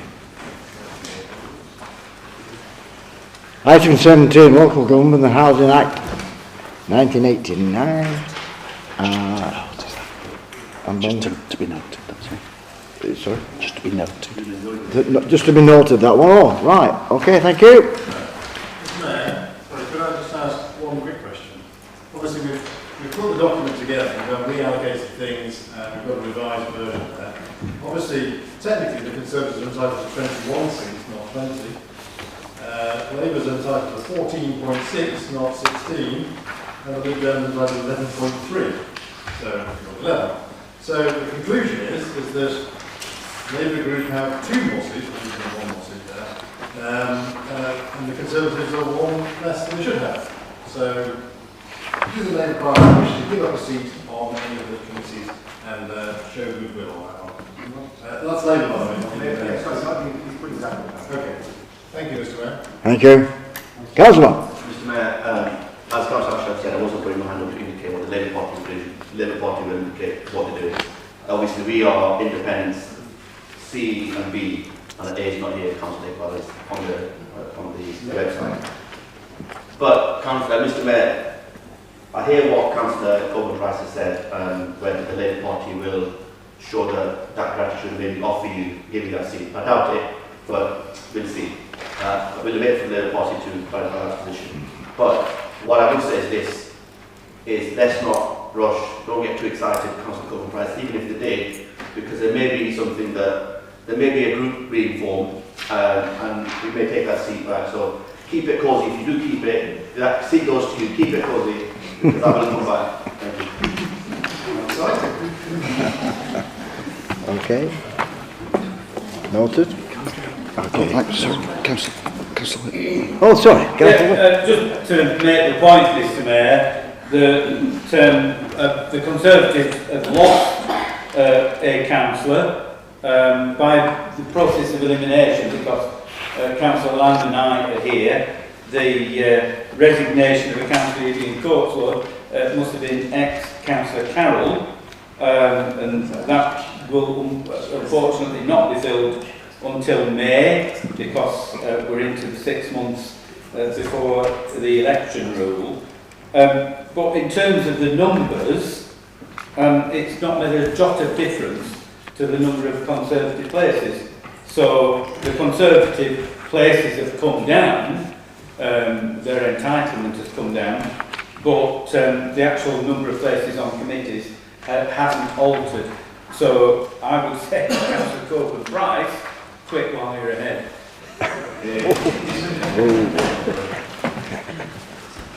Okay, shall we move on then? Local, it's item 17. Local Government and Housing Act. 18, we've done 17. Pardon? It's 18, no. We've done 17. Oh, yeah, 18. Yeah.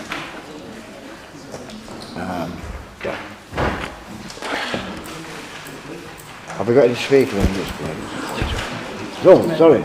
Thank you, Mr Mayor. Right, Councillor. Thank you, Mr Mayor. Yeah, well, obviously we note that these 2 nominations need to come in. I was wondering if we can give those over the next couple of days to committee administration. Right, okay. Right, okay. It's all right, calm down. I'd like to wish the council to leave a happy Christmas. Right.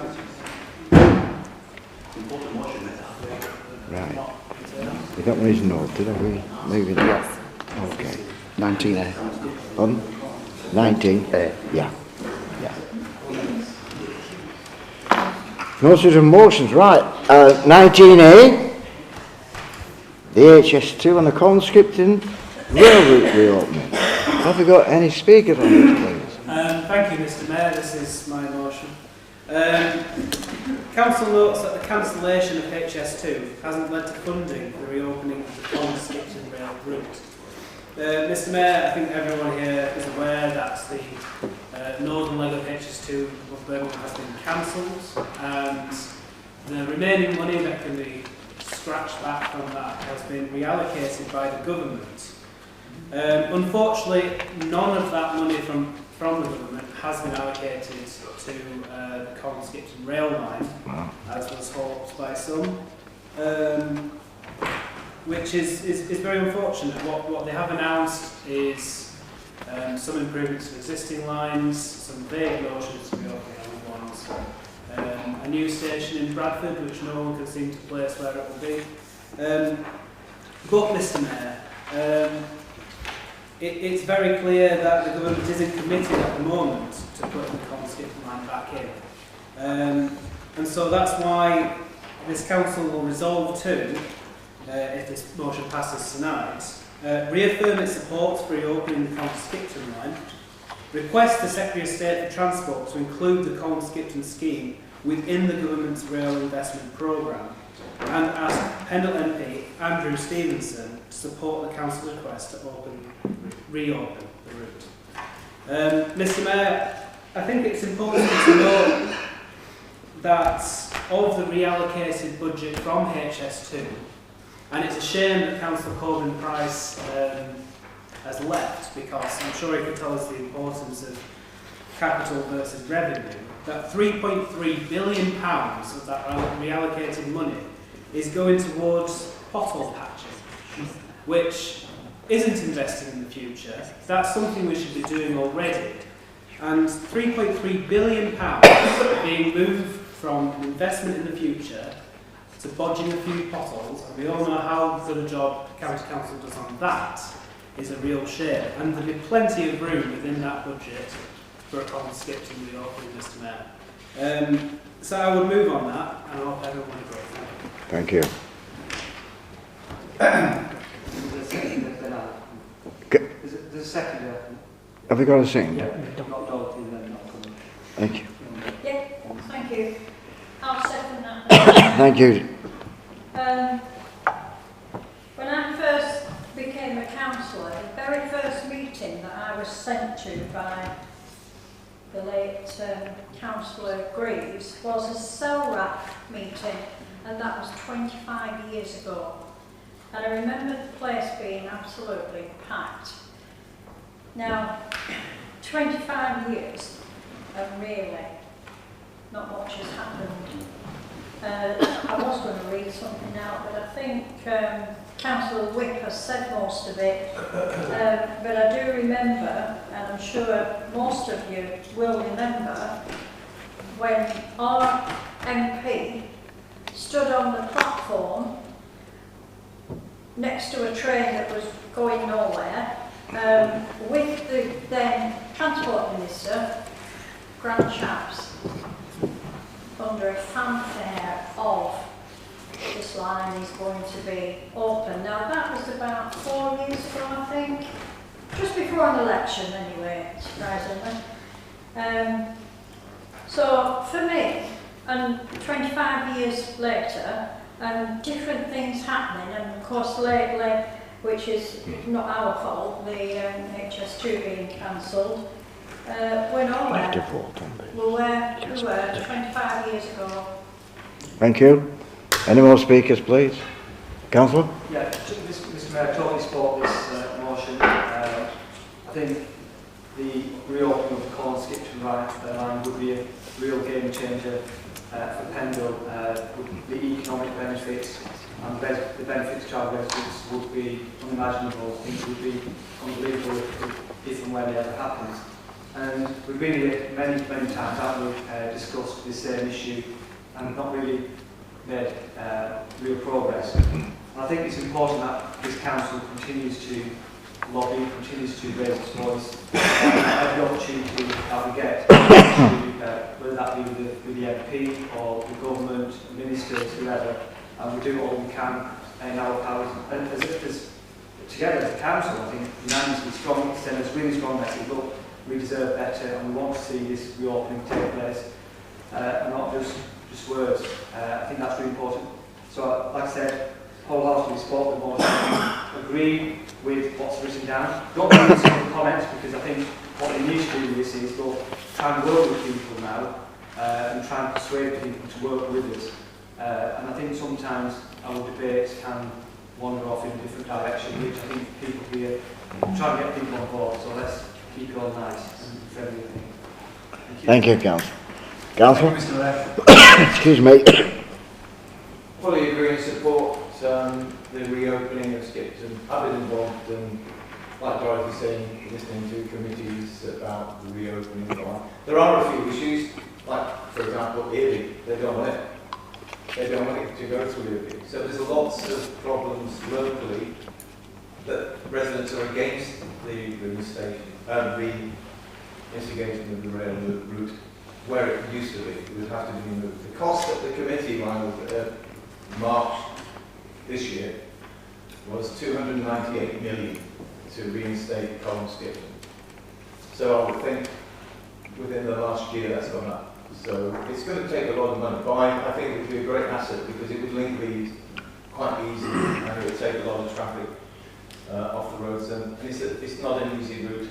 And as I know, I live in Fulridge. That road is very busy, lots of traffic on it. If lots of people go to Skipton to catch the train to go towards Leeds, it would be a great asset, but I don't think, to be honest, it's going to take not just a bit of pressure from Pendle, because we've got to convince the residents, and then the funding will be tremendous. Thank you. Thank you. Any other speakers, please? Councillor? Thank you, Mr. Mayor. Can I just comment? I'm disappointed that for the at least the second meeting, if not the third meeting in a row, that a lot of Conservative councillors have left the chamber as we come to discuss and debate important issues affecting the borough. We've got 4 items here which are vitally important, and the Conservative numbers have dwindled, and frankly I think their exodus is showing disdain for the important issues that this council is discussing. Coming to the HS2 and Con Skipton, first of all, Mr. Mayor, I think that the cancellation of HS2 is damaging for our borough together with the rest of the north of England. The important elements of HS2 weren't only providing those fast routes, but increasing capacity which would allow greater flows of both passengers and freight to use the current rail routes. So the West Coast Main Line and the like would have had significant relief from HS2.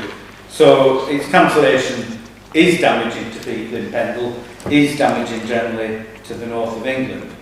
And although it was cast as, oh well, we'll do all these other things instead, people in Pendle find that there isn't anything else happening in Pendle instead, unless you count the potholes that Councillor Tomwick referred to.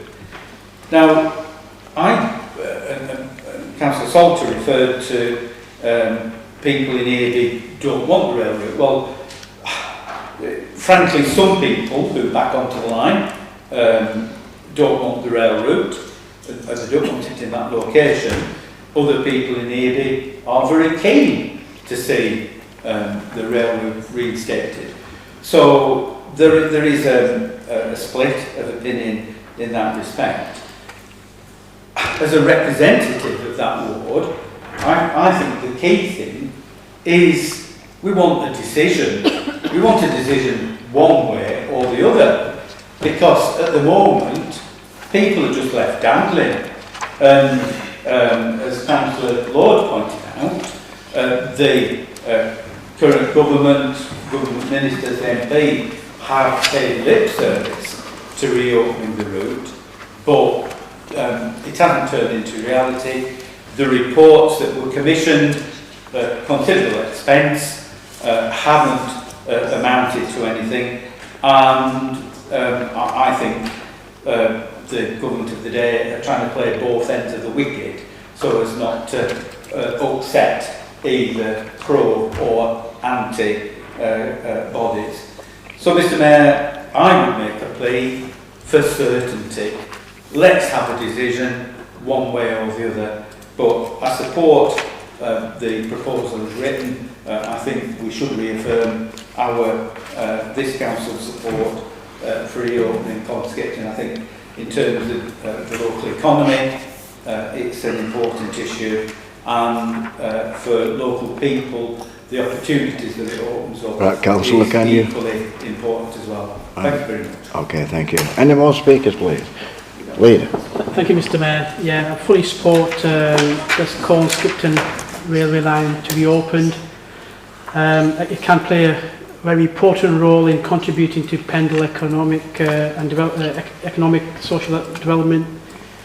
We've had major, billions of pounds of cuts to the HS2 up to coming up to Manchester, and the thing is, the Prime Minister at the time said he'll spend every single penny in this area. Well, come and spend it here in Pendle. Open this corridor, which will be a huge benefit and contribute to record growth for our borough. We get severe congestion in certain areas, and I think it will help with that. It will regenerate some areas. So happy to support the motion, and I think it will also help tourism as well if that can be open. So thank you. Support it. Any more speakers, please? Councillor. Thank you, Mr. Mayor. Mr. Mayor, I fully support Councillor Whip's motion, and I thank him for bringing this to the council, because these are important issues that we need to discuss with this council. I start at the same issue which Councillor Whip started on, which is it's sad to see the members of the council who represent that ward leaving when they know that this is an important issue which is being discussed. And it happens time and time again. It's not the first time, it was the first time. So I think that's sad. In terms of what the motion actually asks, when it says council resolves to ask Pendle MP jurisdiction to support the council's request to open the route. And obviously we do ask him to support that, but in reality, is that going to happen? Because I think Councillor Lord said that when she came into politics, and I think that's many years ago now, but when Councillor Lord came in, then this is obviously, it's not a long time ago, of course, Councillor Lord came into politics. Quarter of a century. No, I thought you were older than that, Councillor Lord, but this is obviously an issue which has been happening. It's sad though that our MP was the Minister of State for the Department of Transport for 2 years. So if something could have been done, it was then. And I think it was then that pictures were being taken. The Transport Minister's been brought across to Pendle. But what was actually achieved, apart from a few, with respect, cheap photos, and it was just a photo opportunity. And I think that Councillor Ahmed is right when he says that we need to lobby. But perhaps they need to lobby their own MP more, and as a council we can, but I think lobbying is important, but I think we need to make progress, because like Councillor Whip said at the end, we need to know one way or the other. If it's a no, then at least we can move on, look at other things.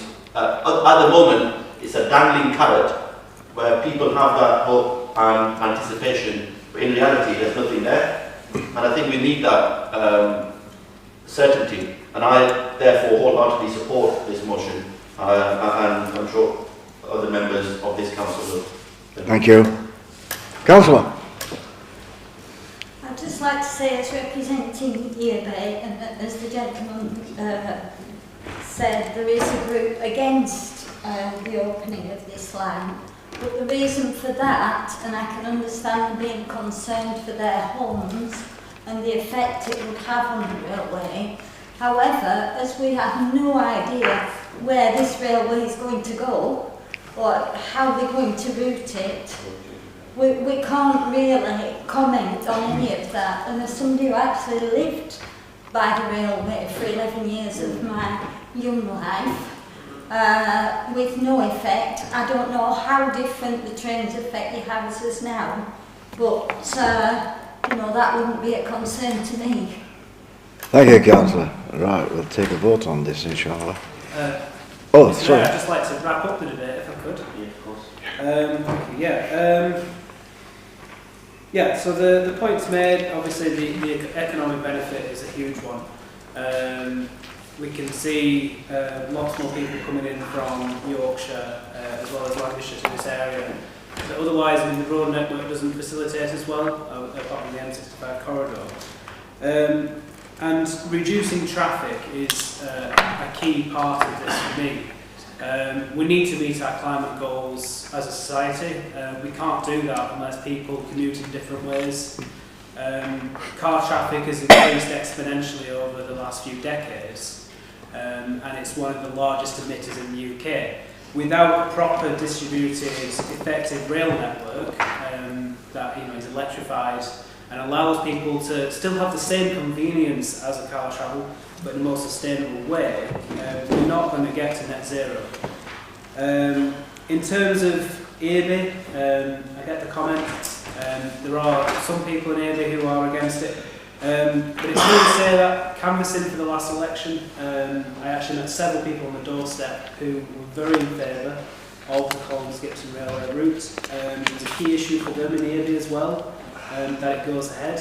And I was very delighted to meet them and speak with them around the issue. So I think it's very one-sided to say that people in EABA are against it. They're not. I think there's pros and cons around the table, really. So yeah, I support everyone. Thank you. Any more speakers, please? Okay, we'll go to the vote then. All in favour of this motion? Okay, thank you. That motion is passed. Item B, Levelling Up Fund. Thank you, Mr. Mayor. I'm going to read out the resolution. Council notes the very uneven distribution of so-called levelling up money, which has disadvantaged residents across the borough, especially taking into account the overall loss of government funding over the past decade. The very low award for Pendle's round one approval of just 6.532 million, compared to the average of over 16 million in that round and 19 and 20 million in succeeding rounds. The inequity of awarding funds to a single town in the borough when other communities and neighbourhoods have equivalent levels of deprivation. Council believes that local communities across Pendle and the country should receive fair funding according to their needs. Accordingly, Council resolves, firstly, that the Secretary of State for Levelling Up Housing Communities and the Chancellor of the Exchequer be requested to ensure that government funding is distributed by a fair funding formula, providing sufficient resources for the provision of adequate local services. And secondly, that Andrew Stevenson MP is asked to support the Council's request. Mr. Mayor, there's no doubt that Pendle Council was sold short in the award of £6.5 million. The other, there were 105 successful round one bids, and I think in terms of Pendle's place in the pecking order, it was down among the bottom 10 in terms of the value. The other awards averaged £16 million. Now, in subsequent rounds, the averages were even higher, 19 and £20 million. And Lancaster got a whopping £50 million award. So the funding that Pendle has had from Levelling Up is a paltry sum. Calderdale, they got £12.2 million for a swimming pool. Now, just put that into the context of the predicament that we are here in Pendle at the moment, where we want to invest in our sports centres and swimming pools, and just think what 12 million quid would have done towards that. A lost opportunity. Mentioned earlier on, lost opportunity with public sector decarbonisation, where another Lancashire authority got 5 million. So, Mr Mayor, we've been sold short, and we continue to be sold short. We now have the situation where there is a promise of a further £20 million for one town within Pendle. Now, the point was made earlier on, I think by Councillor Iqbal, that there are 8 wards in the borough where the levels of deprivation are amongst the worst in the country. And not all those wards are in Nelson. So we have a inequitable situation where one township is getting a load of cash and neighbouring wards, neighbouring communities, neighbouring townships are getting zilch, but the deprivation is the same, and that includes Cong and it includes Briarfield. Can you conclude? So, Mr Mayor, we're not on the red line, Mr Mayor, we're on the orange one. Yeah, I know. We have a situation where it's unfair across Pendle, it's unfair across, and it is set against a backdrop where 70% of our funding from central government has evaporated over the past decade. So it's deprivation upon deprivation upon deprivation. Let's have fair funding, let's have a fair distribution of those resources, and let's ensure that our residents get a fair deal and not get continually short-changed. Thank you. Have any more speakers, please? Councillor. Mr Mayor, I second the motion. Just to reflect and echo everything that Councillor David Webb has said, and also to point out the paradox that they do appear to be calling this a levelling up fund and insist on continuing to call it that when it is actually causing more division, not only across the country as a whole, but on the second matter of the distribution within the borough. Imagine a parent of 3 children saying that. We haven't so much money this year. One of you is having most of it. Thank you. Any more speakers, please? Leader. Thank you, Mr Mayor. Mr Mayor, I understand where this motion is coming from. The £20 million that was announced, it is over 10 years. It's, you know, generally speaking, we welcome that money. But over 20 million over 10 years is not a lot of money at all. And you know, there are different needs within you know, different towns, so I completely understand that. You know, there is levelling up funding that's happening within Colne, 6.5 million. I think with the UK Shared Prosperity Fund, it's about 200,000 in Briarfield, but approximately 400,000 in Eby and Barnoldswick. So yeah, it's not to the same level that we want to see. We do want to have more money coming into the borough, a bit more widespread. So yeah, I fully support and understand where this motion is coming from. So yeah, we do need more money, and yeah. Thank you. Thank you. Councillor? Mr. Mann, we always need more money. That's a fact of life. But I think it has to be acknowledged that there has been significant funding that's come into Pendle. Yes, I take the point in terms of motion that some of that funding, or quite significant amounts of it, have come into a particular town or towns. But nevertheless, that money is coming into Pendle, and there is benefiting Pendle residents. The government's invested huge amounts of money in terms of the Nelson Town deal, the Levelling Up funding, the UK Shared Prospective Fund. We've heard recently about the 20 million announcement for Nelson over 10 years. That's in addition to the initial town deal funding.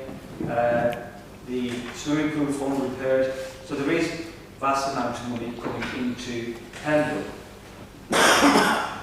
And I think some of the debates I find a bit depressing. Some of the discussion we're having, yes, it is difficult and people are facing a difficult time.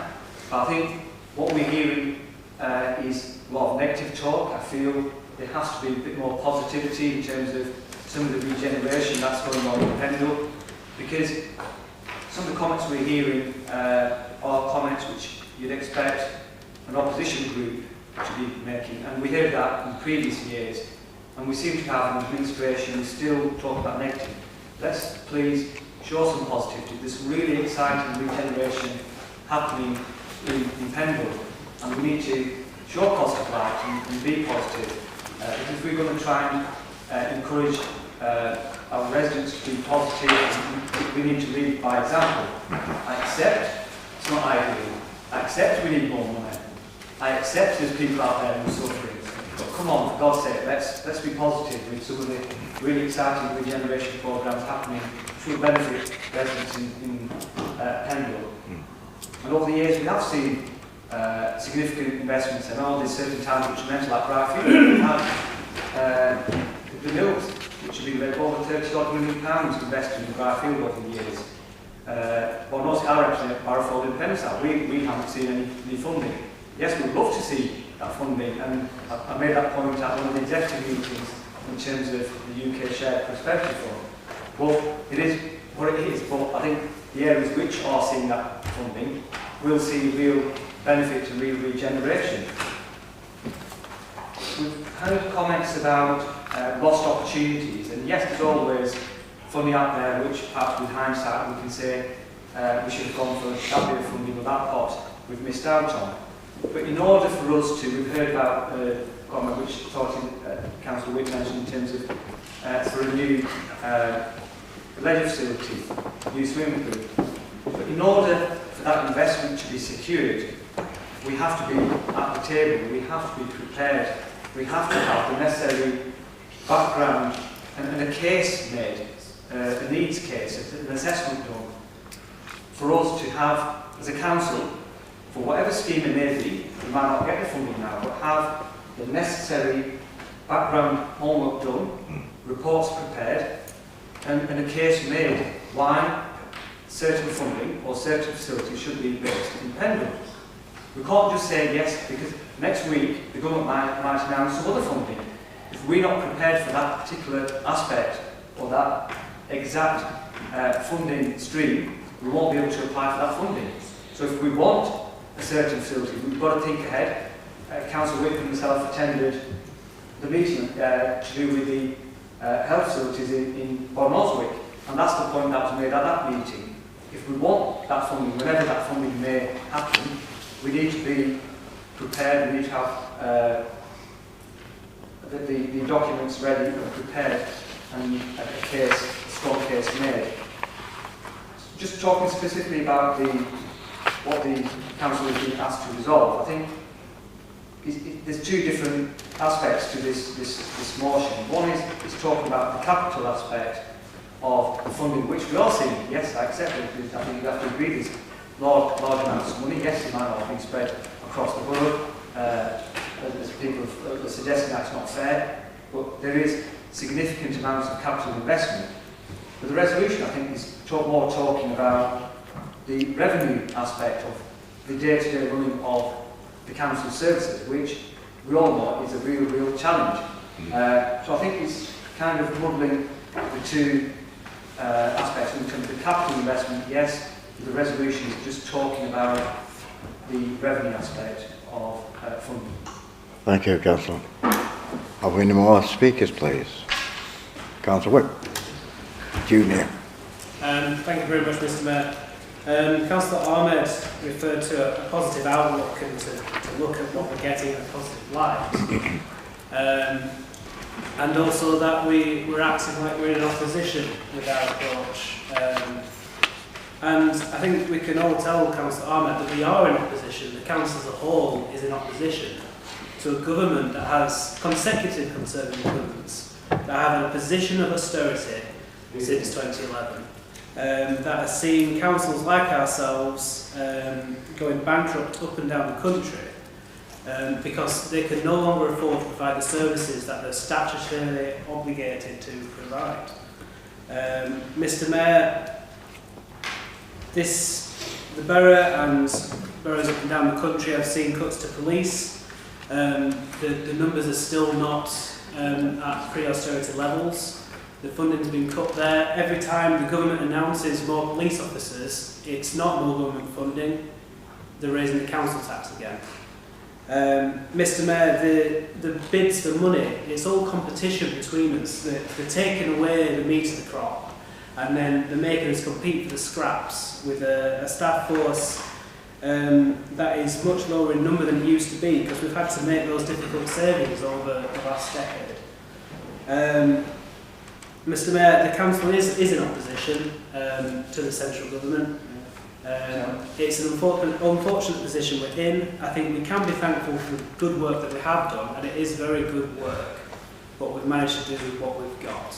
But Mr. Mayor, I think this motion does put into perspective what we need to see. We need to see a fair deal for Pendle, for the councils that don't receive the right amount of money for what they need to do.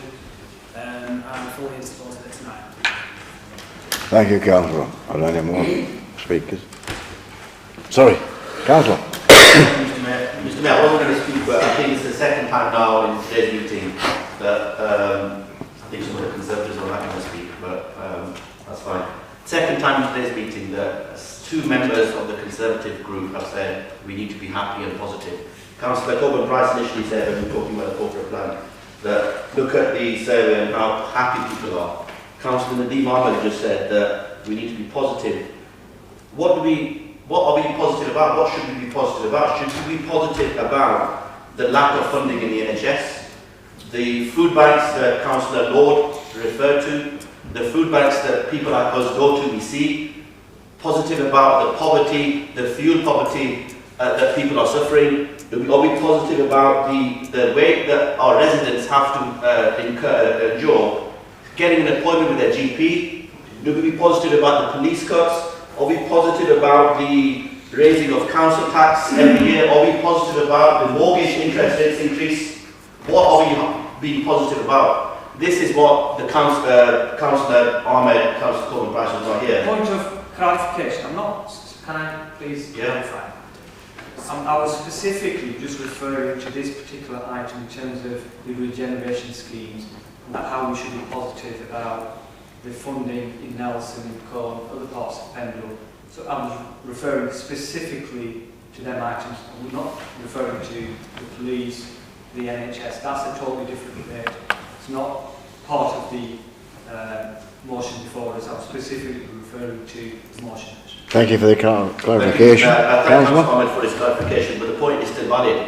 That there's still nothing in the transformation programme, the money that we have, there's nothing to be positive about. There's cuts every year. I've been a councillor in this chamber for nearly 10 years. And since I was a councillor here, we've had cuts every year. And it's not a coincidence that the Conservative government have been in charge and that we have a local MP, Conservative MP, and just simply have not had the funding. So I fully support Councillor Whip's motion, and I think that it's a very fair motion. It deals with the points. So, Mr. Mayor, I would fully support that. Thank you. Right, shall we go for the vote? Mr. Mayor, if I may just respond to the debate.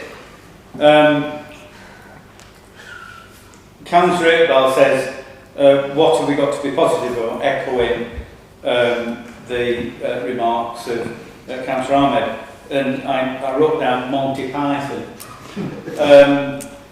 No. And one of the Monty Python films was partly filmed in Cong. So I think we should all sing, always look on the bright side of life. Thank you, Councillor. Yeah. I think we just stick to the point of what we're supposed to be doing here. Councillor Ahmed says there is significant funding coming into Pendle.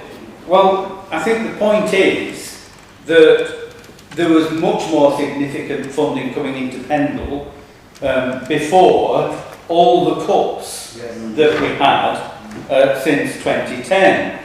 And as Councillor Tomwick put it, we are left fighting for the scraps.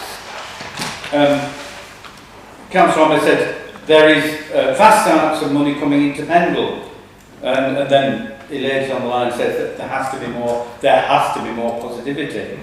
Well, unfortunately, for the vast majority of residents in Pendle, the concentration of resources in particular townships and communities means that everywhere else is losing out, because our officers' time, the resources that we devote as a council to those activities, mean that even more is going into those areas, which means there is less going into elsewhere. It's not a trickle down, but rather a concentration of resources, which means that other areas are losing out.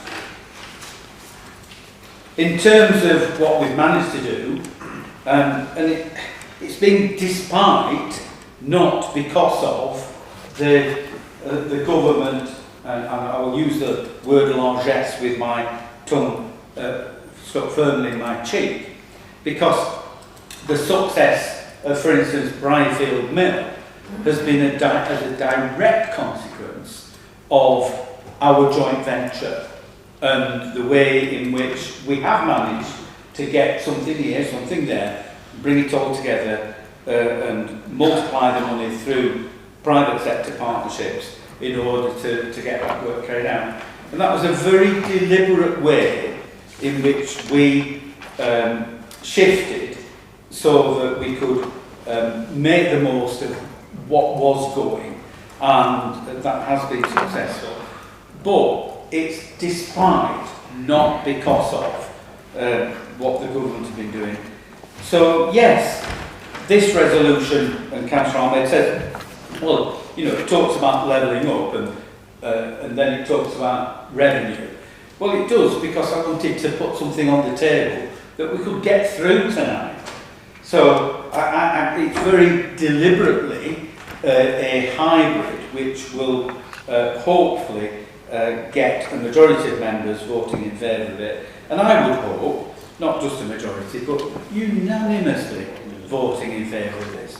Because whichever side of the political spectrum we're on, whichever part of Pendle we represent, we cannot say that this is fair, this is equitable, and this is right for the residents of Pendle, who deserve the fair deal that every resident of this country should get. So, Mr Mayor, I do hope we get unanimous support for this, and hopefully we actually get somewhere with government, recognising the problems that we've got and actually addressing them. Thank you, Councillor. Are there any more speakers? Right, we'll go to the vote then. All in favour? Unanimous. Okay. Thank you very much.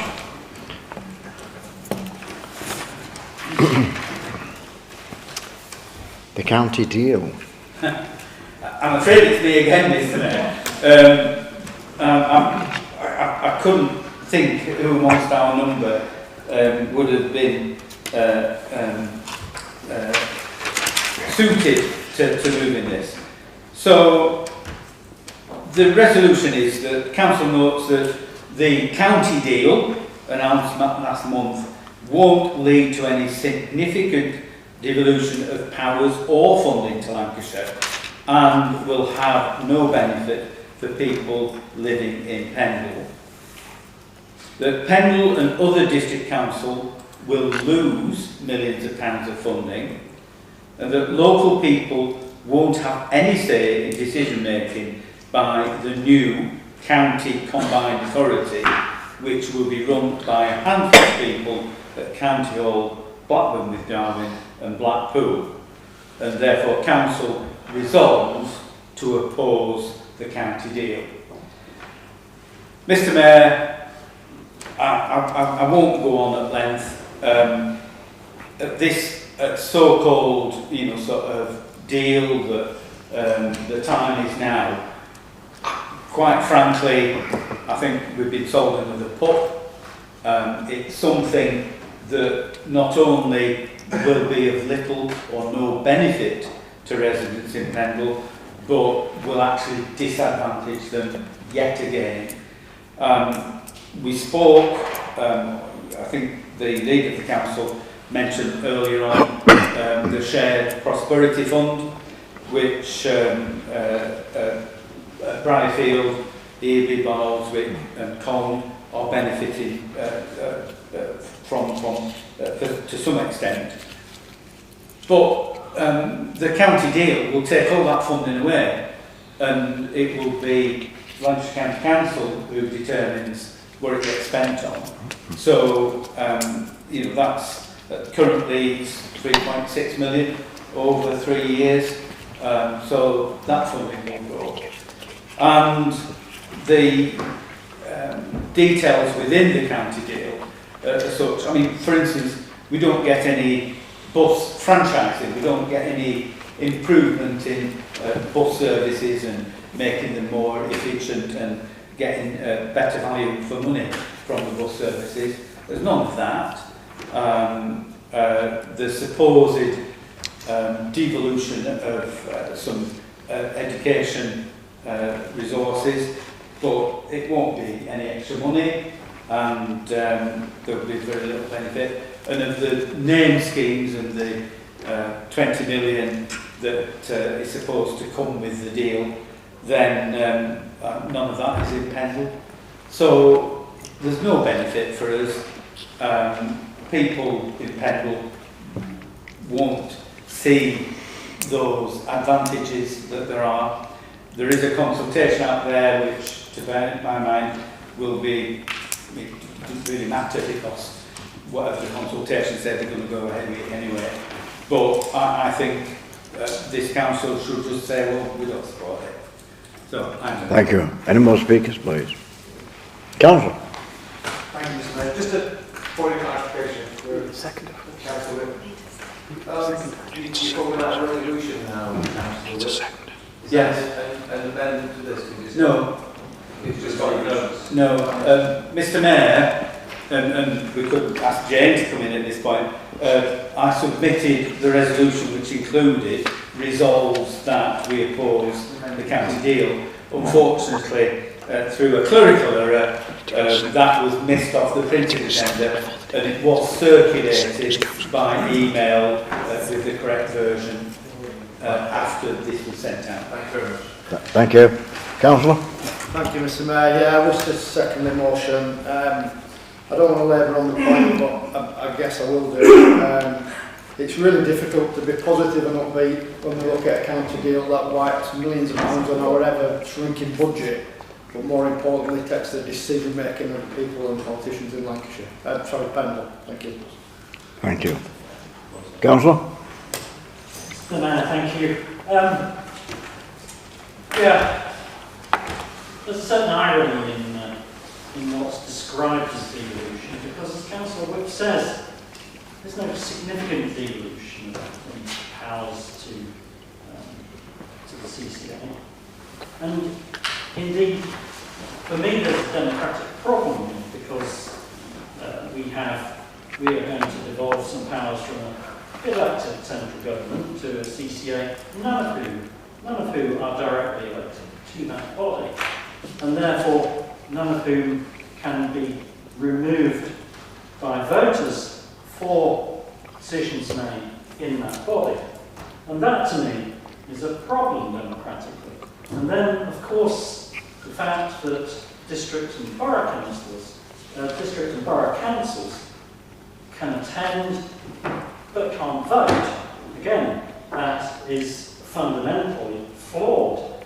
And I appreciate that this is an edict, perhaps, of central government as a condition of devolving the powers, but it is not something that I believe is appropriate or something that I can support. Now, some of my colleagues who aren't here might disagree with me, but the truth is that this is a pretty shabby deal, in my opinion. It's very poorly structured, it's not democratic, and it will lead to a lack of engagement from the public, and that will in turn further increase disillusion and general lack of engagement. So it's a missed opportunity, and I will support the motion. Thank you. Leader, would you like to speak? Yes, thank you, Mr. Mayor. Yeah, Mr. Mayor, this devolution deal is not ambitious enough. We talked about in one of the previous motions about corner Skipton railway line. This is the kind of corner Skipton railway line is the kind of thing we want in this kind of in the devolution deal for Pendle. We want the what do you call it, the Corn Fallridge bypass into that plan. We want to have upskilling within the programme. We want to have like massive retrofitting housing stock, like we did for housing market renewal before 2010, when the Conservatives cut all the funding. Before that, on average, we were getting 10 to 12 million pounds right across Pendle every year. That made a change. That made a difference within Pendle. In principle, I do support devolution, but this devolution deal is a very poor deal. Generally speaking, it can represent an enormous opportunity to secure economic growth, prosperity and improve services. We know that all Lancashire should and can play a stronger role in delivering economic growth, improve community health and lower carbon future, and we are committed to playing our part. And we aspire to a similar profile and status to that of our neighbouring authorities like the Manchesters or the Liverpool's Merseyside, which are flourishing within their devolution deals. So it's therefore kind of very disappointing that our residents are risk being ill-served by the current proposals as outlined to us over the last couple of months, and we have raised our concerns to the upper tier authorities who are not listening to us, have not listened to us, whether that's deliberate or are constrained by government departments. We don't have any voting rights. We don't have any say on the table. It's just very poor right across the board. It's very poor governance. I request that we should write to Mr. Gove and say, come on, give us a better deal than this. Give us more money. It's just like all recycled money. There's no new money. There's nothing in for Pendle. The 20 million that was announced, it's just moving money around. The UK Prosperity Fund is being taken away from us, so we'll have less powers. There's talk about maybe housing powers that might be taken away from us. So it's just bad in every way. In principle, like I say, I support devolution. We can thrive, but this is very poor. Thank you. Any more speakers, please? Councillor? Thank you. I mean, we've been here before, haven't we? Turning the devolution over many years. Going round circles. When I was leader for 2 years, that's what some leaders feared, that ultimately would not lead to anything significant. And historically, one of the biggest stumbling blocks of the devolution deal has been in terms of reducing, there was discussion at one stage, reducing the number of councils, unitaries, having an elected mayor as part of the deal. So the current deal that has been proposed isn't going to have any of that, so I think we've overcome that. But I think what it's led us to is the practicalities in terms of leaders. We were, for example, an housing block, originally we were told one member, one vote. So each leader of the council would have a vote at the table. Over time, that kind of eroded and we are where we are today. But I think the question I ask myself is Lancashire, are we going to leave that if we're not part of the devolution deal? And if that's the best thing before us, do we participate or do we just say, well, we don't want to be part of it? And that's the choice I think we've been asked to make, do we support it or do we not? There's a recent independent report commissioned that looked at particular Lancashire in terms of assessing the potential impact of devolution in Lancashire. And they estimated that the county's economy was £1 billion a year worse off for not being part of the deal. And we mentioned HS2 tonight, and with the cancellation of HS2, the government have said, look, they'll spend that money, lost my sheet now, so they will spend that money in other parts of the country. But if we look at some of the areas which have received significant amounts of funding, Manchester, Liverpool, obviously the cities, and they have had significant amounts of money. It seems the way the government is approaching this is those part of the devolution deal will get significant amounts of funding. And rather than areas which are not part of the devolution deal. And are we risking, this is a dilemma we've got, and I'm not sure what's the right answer, but are we risking being left behind further than even what we are if we don't participate? And I think that's the difficult choice we have. Thank you. Any more? Right, we'll go through the vote, I think. Oh, sorry. Mr Mayor, just one point to respond to, and it's the last one from Councillor Armour. Do we participate? Well, we're not being invited to participate. We have no role. We have no vote. We have no seat at the table. And the county deal is way up in the stratosphere, and we're down on the ground. And there's nothing that we can do to influence what they're doing in their ivory towers. So it isn't a case of our choice, do we participate? We're not being invited. Okay, thank you. Right, we'll go to the vote. Yeah. Shall we go to the vote now at this point on the county deal, please? All those in favour? Okay. All those against? Right. Approved. Thank you.